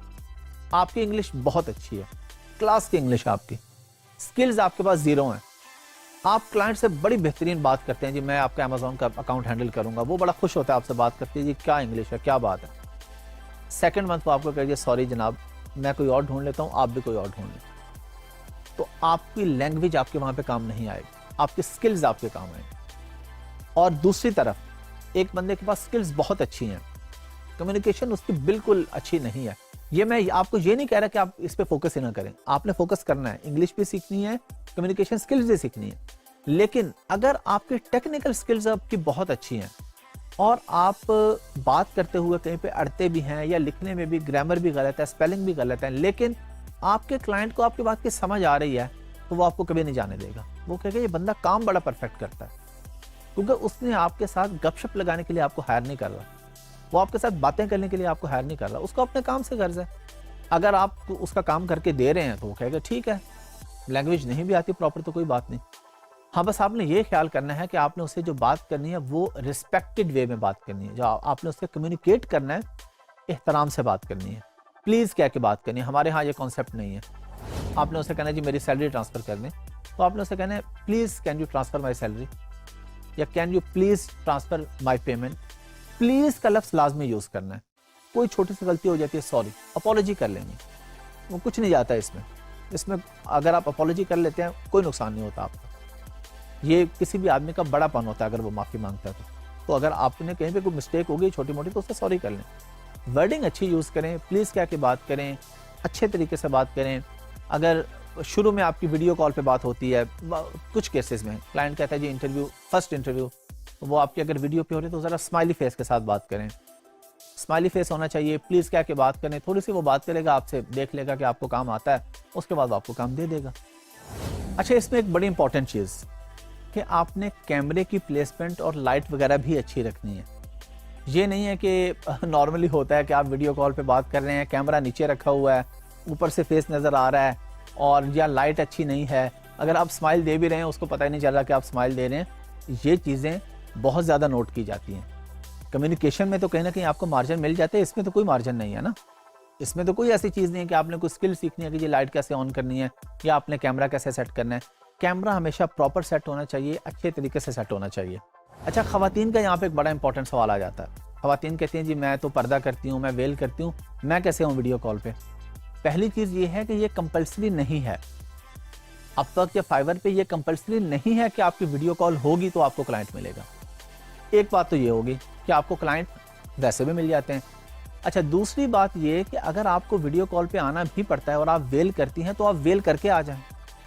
ये अपने माइंड से निकाल दें कि आप फॉरेनर क्लाइंट ये सोचेगा कि अच्छा ये पर्दा करती है, अच्छा ये लड़का है, इसकी दाढ़ी है, इसके साथ तो बिजनेस नहीं करना है। ऐसे नहीं होता। वो लोग बिजनेस करने आ रहे हैं और बिजनेसमैन को इससे कोई गर्ज नहीं होती कि आपका मजहब क्या है, आपका रंग क्या है, आपकी नस्ल क्या है। इससे बिजनेसमैन को कोई फर्क नहीं पड़ता। अब ये नहीं है कि अगर वर्चुअली बात हो रही है या आप घर पे बैठे हैं तो आपके एक ही दफ़ा तो बात होनी है क्लाइंट से मैक्सिमम, यानी इंटरव्यू, फर्स्ट इंटरव्यू वीडियो पे, उसके बाद तो ऑडियो कॉल पे बात हो रही है। और फर्स्ट में भी कई क्लाइंट ऐसे हैं जो आपसे नहीं बात करते वीडियो पे, वो आपका फीडबैक देख लेते हैं कि अच्छा ये पुराना सेलर है, कुछ काम किया हुआ है, कुछ रिव्यूज़ हैं, वो कहते हैं ठीक है जी आप काम स्टार्ट करें। तो इन चीज़ों का आपने हमेशा ख्याल रखना है कि क्लाइंट के साथ अच्छे तरीके से कम्युनिकेट करना है। लैंग्वेज पे मार्जिन मिल जाएगा, लेकिन इन चीज़ों में आपने ड्रेसिंग में, कैमरे की प्लेसमेंट में, लाइट में, इन चीज़ों पे आपने कंप्रोमाइज़ नहीं करना।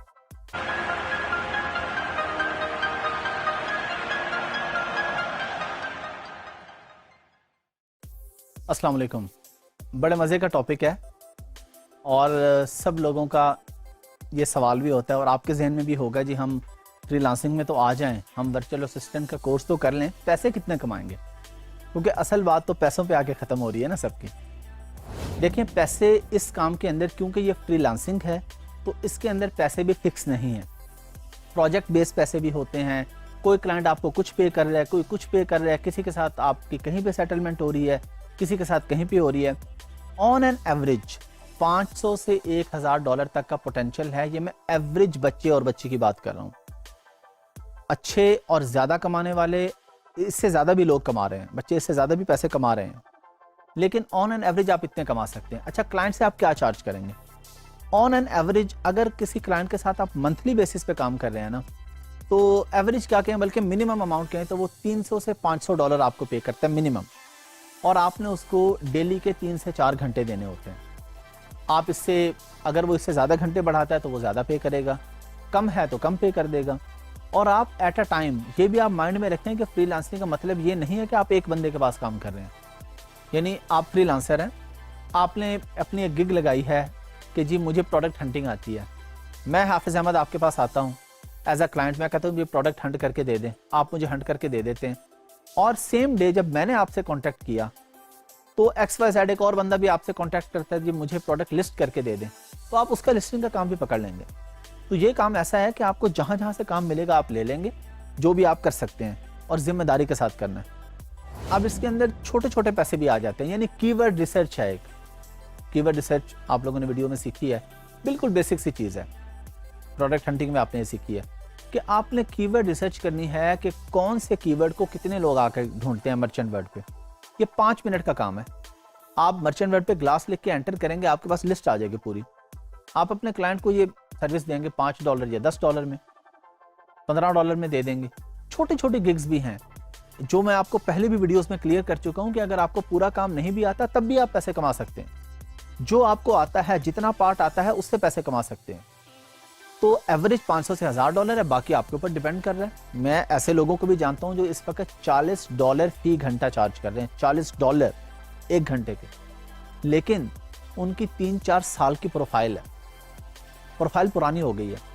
आप अगर घंटे के हिसाब से मैं आपको कहूँ आप क्या चार्ज करेंगे, तो मेरा आपको मशवरा यह है कि आप $3 या $4 फी घंटे से स्टार्ट करें। आपको कोई लाख मशवरे देता रहे जी इससे मार्केट खराब होती है, इससे आपकी वैल्यू नहीं होती, आप $10 फी घंटा लगा के बैठ जाएं। $10 फी घंटा लगाने के लिए आपको कुछ फीडबैक्स और कुछ रिव्यूज चाहिए, आपको कोई हिस्ट्री चाहिए। जब आप बिल्कुल नए हैं ना, तो फिर आपने ऐसे नहीं करना। फिर आपने $3 या $4 फी घंटा, अगर आप यही माइंड में रख लें कि आपने घंटों के हिसाब से काम करना है, तो आप क्लाइंट को कहेंगे जी मैं $3 या $4 आपके साथ, आपने अपना रेट ये लगाना है। शुरू में जो जो रिव्यूज बढ़ते जाएं तो रेट इंक्रीज करना है आपने सेम रेट पे नहीं रहना। इस पर मुझे एक बड़ी मजे की एग्जांपल याद आ गई। मेरे एक दोस्त हैं, उनकी कम्युनिकेशन हो रही क्लाइंट के साथ, तो क्लाइंट ने उससे कहा कि क्या चार्ज करोगे। तो मेरे दोस्त ने मुझे कहा कि जी, मेरे दोस्त ने उस क्लाइंट को कहा कि जी आप बताएं आप क्या पे करेंगे। तो क्लाइंट कहता है कि देख लो, मैं जो कहूँगा मैं वही पे करूँगा, मैं उससे ऊपर नहीं करूँगा, और तुम उस पर, मुझे नहीं लगता तुम उस पर काम करोगे। उसके कुछ फीडबैक्स अच्छे थे। अच्छा, मेरे दोस्त के माइंड में था, वो कहता है यार $5-6 अगर दे देगा ना घंटे के, अभी मतलब बिल्कुल स्टार्ट था, चंद फीडबैक के तो काफ़ी हैं। तो क्लाइंट उसे कहने लगा कि जी आप सोच लें, मैं सिर्फ एक ही बात करूँगा। उसने कहा ठीक है आप बात कर लें। तो क्लाइंट ने उसे कहा कि मैं आपको $15 फी घंटा पे करूँगा। तो उसने आगे से कहा कि क्या? तो क्लाइंट कहने लगा देखा मैंने कहा था ना तुम इस पर एतराज़ करोगे, मुझे पता था तुम मसला करोगे। तो वो मेरा दोस्त कहने लगा कि चलें ठीक है, इट्स ओके मैं कर देता हूँ। उसके तो माइंड में ही नहीं था कि $15 पे करेगा। तो कुछ गिग्स आपने ऐसी भी बनानी है, कुछ काम आपने ऐसे भी करने जिस पे आपने रेट फिक्स नहीं करना, आपने लिस्टिंग कर देनी कि मुझे ये काम आते हैं। अब जब क्लाइंट से बात हो रही है तो अब आप पे डिपेंड करता है कि आप उससे किस रेट पे वो बात करते हैं। ये जब आप प्रैक्टिकली काम करेंगे तो आपको आइडिया भी हो जाएगा कि किस चीज़ के आपने कितने चार्ज करने हैं। और ये हर बंदे के लिए फिक्स नहीं होगा। जिसके पास स्किल्स अच्छी हैं, जिसको काम बेहतर आता है, उसका रेट और होगा, जो बिल्कुल बेसिक पे उसका रेट और होगा। तो ये सारी चीज़ें डिपेंड कर रही होंगी कि आप फी घंटा काम कर रहे हैं, आप पर वीक चार्ज कर रहे हैं, आप पर मंथ चार्ज कर रहे हैं, या आप प्रोजेक्ट बेस काम कर रहे हैं। यानी प्रोजेक्ट बेस, एक बंदा आता है वो कहते हैं जी मुझे आप लिस्टिंग का कंटेंट लिख के दे दें, इस प्रोडक्ट का कंटेंट बना दें।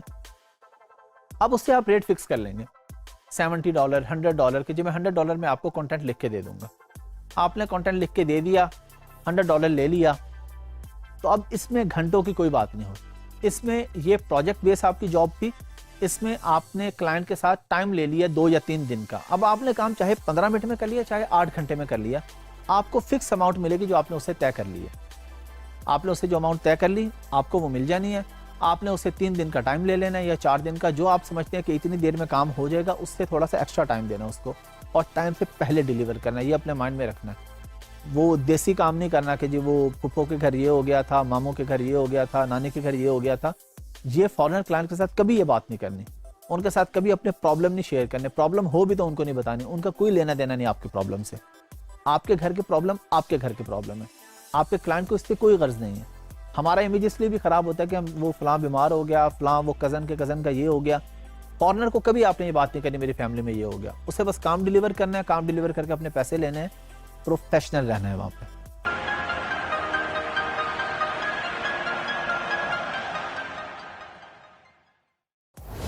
अस्सलाम वालेकुम। हम लोग बात करेंगे कि अब आपने काम तकरीबन सारा सीख लिया, तो एज अ वीए जब आपने सर्विसेज प्रोवाइड करनी है तो उसका प्रोसेस क्या होगा, क्या क्या चीज़ें होंगी, किन किन चीज़ों का आपने ख्याल करना होगा, किन किन प्लेटफॉर्म्स पे आपने काम करना होगा। तो अगर हम बड़े प्लेटफॉर्म्स की बात करें तो वो हैं अपवर्क और फाइवर, और भी बहुत सारे हैं, लेकिन मैं आपके सामने ये 2 अभी डिस्कस कर रहा हूँ। इसके अलावा अगर हम कोई दूसरा तरीका देखें, यानी direct services buying and selling नहीं, वैसे तो वो है लिंक्डइन है, फेसबुक है, इंस्टाग्राम है, ट्विटर है, यहाँ से भी आपको क्लाइंट मिलते हैं। एक चीज़ आपने माइंड में रखनी है कि जब आप सर्विसेज प्रोवाइड करने जा रहे हैं तो आप एक तरह से अपने आप को लॉन्च करने जा रहे हैं मार्केट में। जिस तरह कोई भी प्रोडक्ट लॉन्च होती है, तो जिस तरह किसी भी प्रोडक्ट को लॉन्च करने के लिए हम मुख्तलिफ चीज़ों का ख्याल रखते हैं, यहाँ भी अब हम यही करेंगे। आपको अपने अच्छे कनेक्शंस बिल्ड करने होंगे, आपकी एक्टिविटी होनी चाहिए सोशल मीडिया पे, अपने अकाउंट्स पे, कोई आप पोस्ट लगा रहे हैं, कोई बात कर रहे हैं, कोई कमेंट्स कर रहे हैं। फेसबुक से आपको कैसे क्लाइंट मिलते हैं? अगर आप फेसबुक की अच्छी सी आईडी बना के बैठ जाएंगे, अच्छी सी पिक्चर लगा के, तो उससे तो आपको क्लाइंट नहीं मिलेगा। क्लाइंट आपको मिलेगा कि मल्टीपल ग्रुप्स हैं, आप फॉरेनर्स के भी कह लें, पाकिस्तानियों के भी कह लें, जो डिफरेंट ग्रुप्स होते हैं ई कॉमर्स से रिलेटेड, कोई भी आपने वो ग्रुप्स ज्वाइन करने होंगे। उन ग्रुप्स में कोई बंदा सवाल करता है तो आप उसको जवाब देंगे, कोई कमेंट करता है तो आप उसको उसके कमेंट को आगे रिप्लाई करेंगे। बिला वजह रिप्लाई नहीं करेंगे कि किसी ने कहा है जी वेरी गुड तो आप उसको रिप्लाई कर दें, इससे क्लाइंट नहीं मिलेगा। किसी ने कमेंट किया हुआ है कि जी प्रोडक्ट हंटिंग का जो आपने पोस्ट लगाई है ये बहुत अच्छी है, लेकिन इसमें ये इन दो चीज़ों के बारे में आपका क्या ख्याल है? अब आप उसको रिप्लाई कर देते हैं, आप कहते हैं जी मैग्नेट बड़ी ज़बरदस्त चीज़ है, इस पर ज़रूर काम करना चाहिए, इसके बगैर आपकी हंटिंग कंप्लीट नहीं होती। तो ये तरीका होता है एंगेजमेंट का कि फेसबुक ग्रुप्स में लोगों को पता हो, मोस्टली बच्चों को इस तरह से क्लाइंट मिल जाते हैं। तो वो जिस ग्रुप में है वो कमेंट कर रहे हैं, पोस्ट कर रहे हैं, लोगों की हेल्प कर रहे हैं। तो कोई भी जो इन्वेस्टर आता है वो देखता है, कोई भी ऐसा बंदा जिसको वीए चाहिए वो आके देखता है, वो कहते हैं जी ये बहुत एक्टिव बच्चा है या ये बहुत एक्टिव लड़की है, वो कहते हैं जी इसको हायर कर लो। एक रास्ता तो आपके पास ये होता है। फिर होता है अपवर्क और फाइवर पे आप प्रॉपर अपने गिग्स बनाते हैं, उनको रैंक करते हैं, प्रॉपर मेहनत करते हैं। ये आप लोगों का, क्योंकि इसके साथ ही फ्रीलांसिंग का कोर्स भी है जिसमें आपको सेपरेटली अपवर्क और फाइवर और फ्रीलांसिंग के बारे में बताया गया। एज अ वर्चुअल असिस्टेंट आपने क्या क्या काम करने हैं, क्या क्या कर सकते हैं, मैं आपको वो काम सिखा रहा हूँ। अब ये काम आपने मार्केट में किस तरीके से प्रेजेंट करने हैं अपने आप को, किस तरीके से आपने कहना है जी मेरे से काम करवाएं, मुझे काम आता है, ये आप फ्रीलांसिंग में सीखेंगे कि आपने उस प्लेटफॉर्म पे जाके अपने सर्विसेज कैसे बेचनी है। तो वो आपको, क्योंकि पूरा कोर्स है, अलग से वीडियोस हैं, वहां पे आपको प्रोसेस पता चल जाएगा। यहाँ पे आपने फोकस करना है काम के ऊपर। आपको एक क्लाइंट मिलता है फेसबुक पे, वो कहते हैं कि मुझे आप प्रोडक्ट हंट करके दें, मैं आपको $200 दूंगा।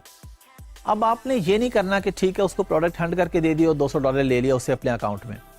आपने उसको रिक्वेस्ट करनी है कि आप ये जो मुझे काम दे रहे हैं ये आप मुझे अपवर्क या फाइवर पे आके दें काम।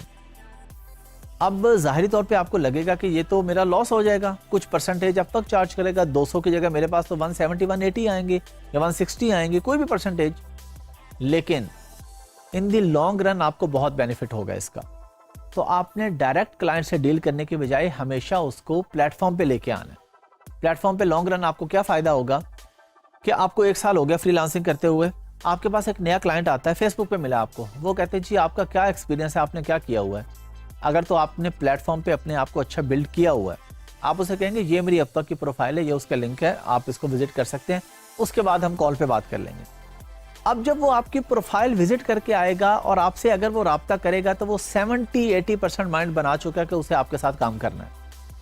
अगर उसके माइंड में पहले 50 क्वेश्चन थे तो अब तो 5 भी नहीं पूछेगा आपसे, क्योंकि उसने आपकी प्रोफाइल देख ली।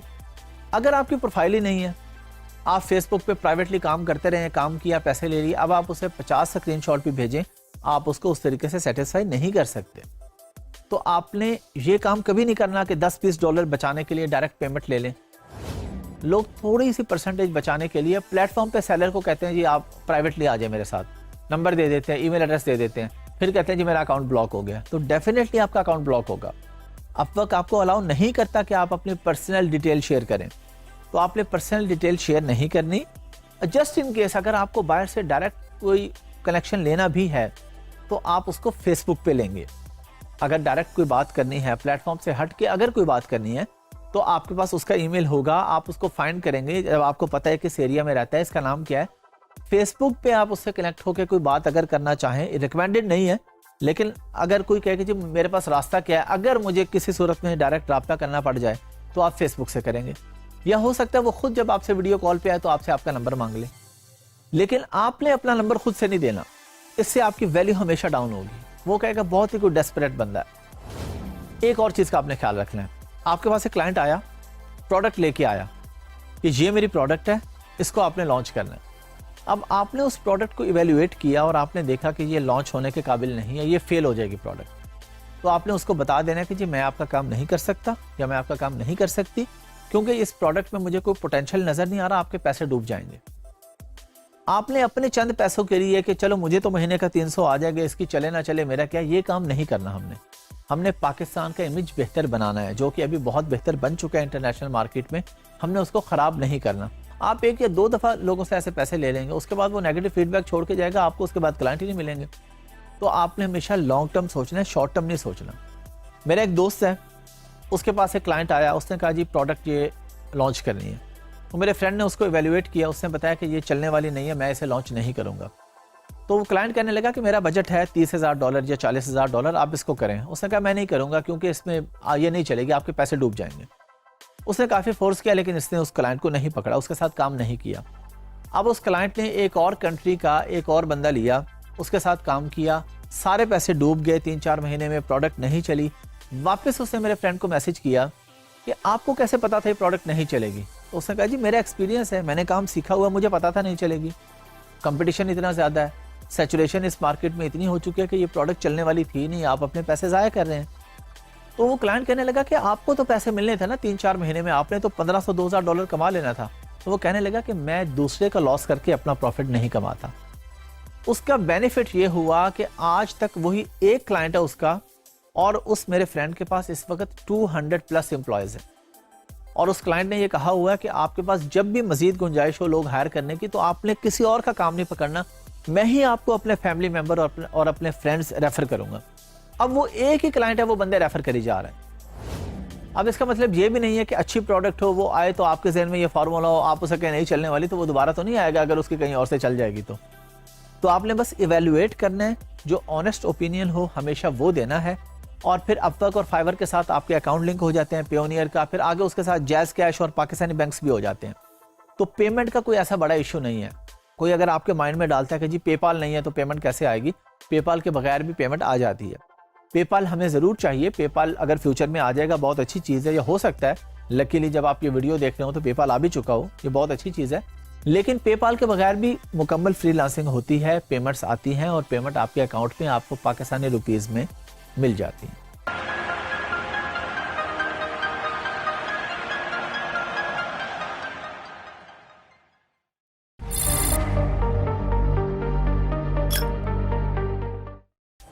अस्सलाम वालेकुम। हम बात करने जा रहे हैं कि फाइवर और अपवर्क है क्या।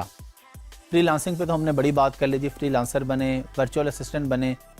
अब आपको काम कहाँ से मिलता है और फाइवर और अपवर्क क्या होता है?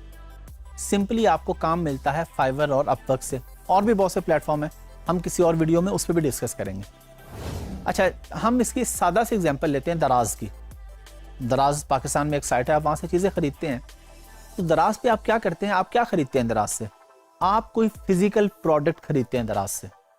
आपको घर में कप चाहिए, आपको बच्चों के खिलौने चाहिए, आपको बैट चाहिए, आपको बॉल चाहिए, विकेट्स चाहिए, ये चीज़ें आप खरीद लेते हैं दराज से। और दराज पे एक बंदा बेच भी रहा होता है। ज़ाहिर है अगर एक बंदा खरीद रहा है तो एक बेच भी रहा है ना।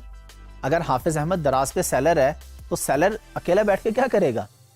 बायर होगा तो सेलर का काम चलेगा ना। बायर होगा तो मेरे पास ऑर्डर्स आएंगे, मैं उसको शिप करूंगा। ये तो हम बात करें फिजिकल प्रोडक्ट की। फाइवर और अपवर्क पे आप लोग अपने सर्विसेज बेचते हैं, सेम लाइक दराज। सादा अल्फाज में दराज आप समझे कि फाइवर अपवर्क दराज ही है, लेकिन वहां पे आप चीजें नहीं खरीदते, वहां पे आप सर्विसेज बेचते और खरीदते हैं।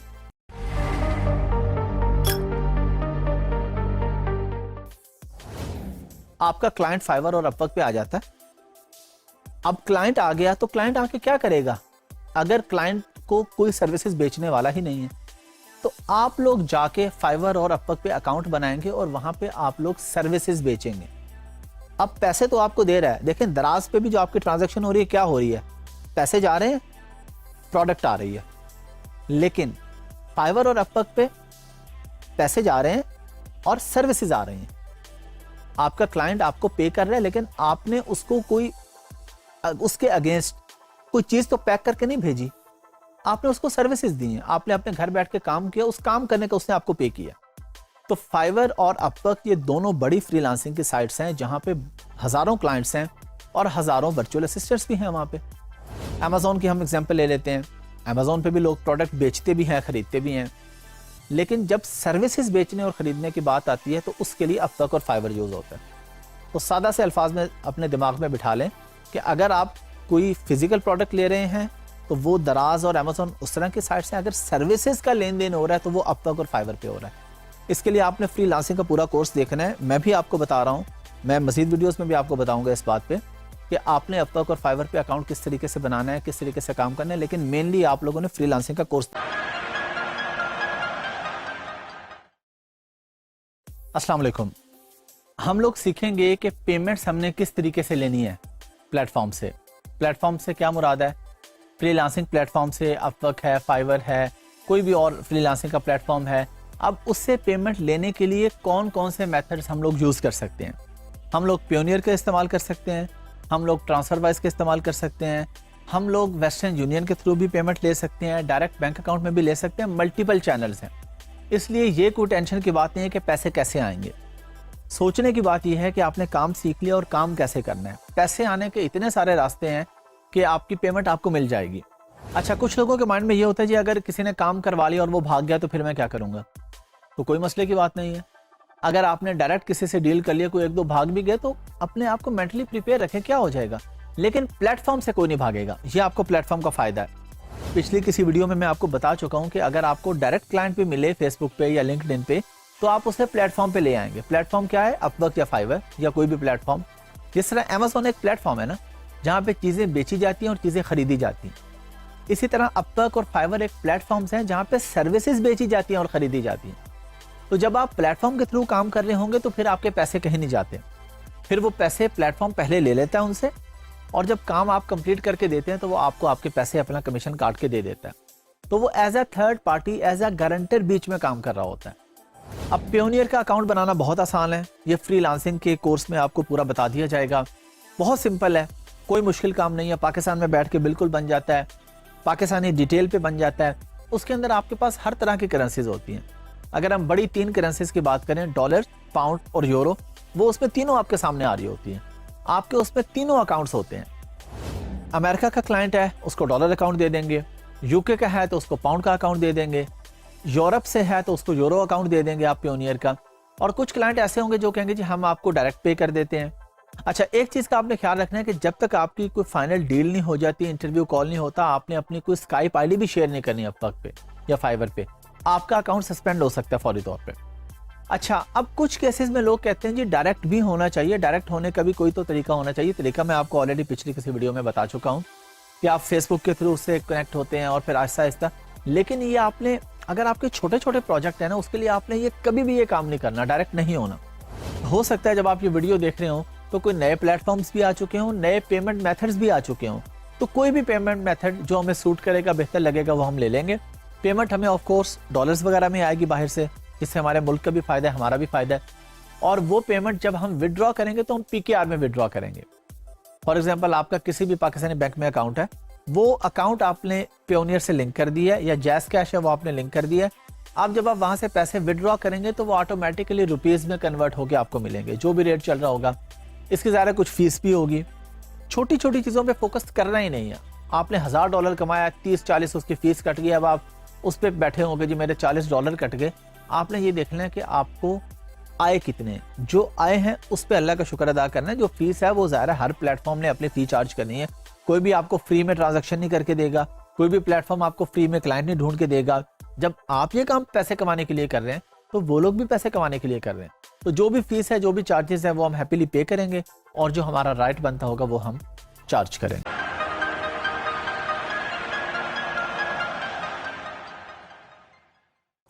अस्सलाम वालेकुम। हम लोग थोड़ी सी बात कर लेते हैं कि फ्रीलांसिंग के जो प्लेटफॉर्म्स हैं, उसके अलावा क्या क्या रास्ते हैं हमारे पास कि हम क्लाइंट से कनेक्ट हो सकें, हम क्लाइंट को ग्रैब कर सकें। मार्केट प्लेसेस पे तो हम बात कर चुके हैं ऑलरेडी, फ्रीलांसिंग के प्लेटफॉर्म्स पे हम लोग बात कर चुके हैं, अपवर्क या फाइवर हैं। इसके अलावा जो सोशल मीडिया है, ये बड़ा इम्पॉर्टेंट रोल प्ले करता है आपको क्लाइंट लेके देने में। इसमें फेसबुक भी है, इसमें लिंक्डइन भी है, इंस्टाग्राम भी है, ट्विटर भी है। सबसे जो बेस्ट प्लेटफॉर्म है इसके अंदर वो लिंक्डइन है। लिंक्डइन पे आप लोग ज़रूर अपनी प्रोफाइल बनाएं, क्योंकि लिंक्डइन पे नॉर्मली प्रोफेशनल्स होते हैं, पढ़े लिखे लोग होते हैं, बड़ी बड़ी कंपनीज के CEOs होते हैं। वो फेसबुक पे नहीं भी हैं तो लिंक्डइन पे लाजमी होंगे। लिंक्डइन एक बिजनेस कम्युनिटी है, वहाँ पे आपको ज़्यादा बेहतर और अच्छा क्लाइंट मिल जाता है, सीरियस क्लाइंट मिल जाता है और जल्दी क्लाइंट मिल जाता है। एक तो यह कि आपने हार नहीं माननी। ऐसा नहीं है कि आप आए 2 दिन लिंक्डइन की प्रोफाइल बना के बैठे रहे, आपके मुझे क्लाइंट नहीं मिला, ऐसे तो नहीं मिलेगा।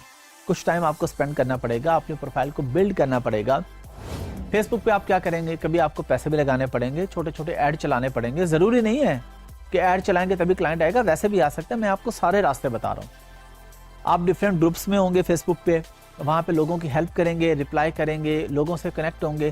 किसी को डायरेक्ट ये मैसेज नहीं करना I am VA, I can work for you, I can do very good product hunting. इस तरह के मैसेज से आपको क्लाइंट नहीं मिलने वाला। आप लोगों से कनेक्ट होंगे बड़े अच्छे तरीके से। आप बार बार कमेंट्स पे रिप्लाई करेंगे, पोस्ट लगाएंगे।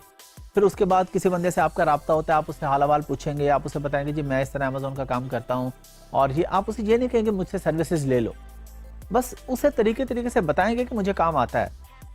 अगर आप कहेंगे जी मुझे प्रोडक्ट हंटिंग आती है, सोर्सिंग आती है, आप मेरे सर्विसेज लें, वो कहेंगे जी इतना फारिग सर्विसेज वाला है कि मुझे मैसेज करी जा रहा है। अगर ये इतना ही अच्छा है, अगर इसके पास इतना ही काम है, तो ये हर बंदे को मैसेज क्यों कर रहे हैं?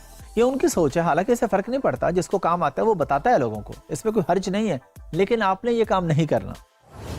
आपने अपनी प्रोफाइल बिल्ड करनी है, और फेसबुक पे आपने कभी कभार अपने कुछ स्क्रीनशॉट्स लगा देने अपने गिग्स के, कि जी ये मेरी गिग्स हैं, ये मैंने पोस्ट की है, ये मुझे इस पे लोगों का रिस्पॉन्स आया है, ये मैंने काम किया है। कोई स्क्रीनशॉट लगा देने, और हमेशा ब्लर करके लगाने हैं। कभी भी आपने स्क्रीनशॉट किसी का भी डायरेक्ट नहीं लगा देना, पेमेंट्स का या अमेज़न सेल्स का, कि मैंने इस अकाउंट पे 7 डेज में इतनी सेल्स की हैं। तो शॉप का नाम ब्लर करके, मिटा के, ताकि किसी का कॉन्फिडेंशियल डाटा ना जाए दूसरे के पास। और अगर आपका एक क्लाइंट आपको मिला है, वो आपको कहता है कि जी आप मुझे जो पहले काम किया उनका स्क्रीनशॉट भेजें, आप स्क्रीनशॉट भेजते हैं ब्लर करके, और वो कहते हैं नहीं जी हटा के भेजें, मुझे क्या पता, मैं इसको वेरीफाई करना चाह रहा हूँ। वो क्लाइंट आपको कभी भी नहीं मिलने वाला। वो सिर्फ आपको चेक कर रहा है कि अगर ये किसी दूसरे के डायरेक्ट लिंक्स और हर चीज़ और शॉप का नाम मुझे बता रहा है, तो उसे पता चल जाएगा ये मेरे बारे में दूसरों को भी बताएगा। वो आपको क्लाइंट कभी नहीं मिलने वाला। वो आपको सिर्फ चेक करने लगा, टेस्ट करने लगा, जज करने लगा आपको। आप जैसे ही उसको ब्लर किए बगैर भेजेंगे, उसके बाद वो कहेगा टेक केयर। वो आपके साथ कभी काम नहीं करेगा। तो किसी की भी मीठी मीठी बातों में आपने नहीं आना। आपने उसे क्लियर बताना है कि ये अनएथिकल है। आपने कहना है जी मैं बिजनेस में एथिक्स का ख्याल रखता हूँ, मैं आपको किसी का डाटा नहीं दे सकता।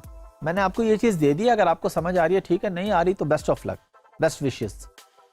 पोलाइटली, बदतमीजी भी नहीं करनी, बिल्कुल पोलाइटली उसे सॉरी कर लें, उसे कहें जी मेरे लिए पॉसिबल नहीं है। उसे कहें जी बिजनेस एथिक्स मुझे अलाउ नहीं करते कि मैं किसी का डाटा आपके साथ शेयर करूं। तो इन चीज़ों का आपने ख्याल रखना होगा। जब आप इन चीज़ों का ख्याल रखेंगे तो आपको अदर देन दीज प्लेटफॉर्म्स भी आपको क्लाइंट मिल जाएंगे। फ्रीलांसिंग में आप सीख लेंगे अपवर्क, फाइवर के बारे में, बाकी प्लेटफॉर्म्स के बारे में भी। और ये तो बहुत सिंपल है। अगर आप लोग ये वीडियो देख रहे हैं, जो बंदा ये कोर्स कर रहा है, ज़ाहिर है उसको फेसबुक भी चलानी आती होगी।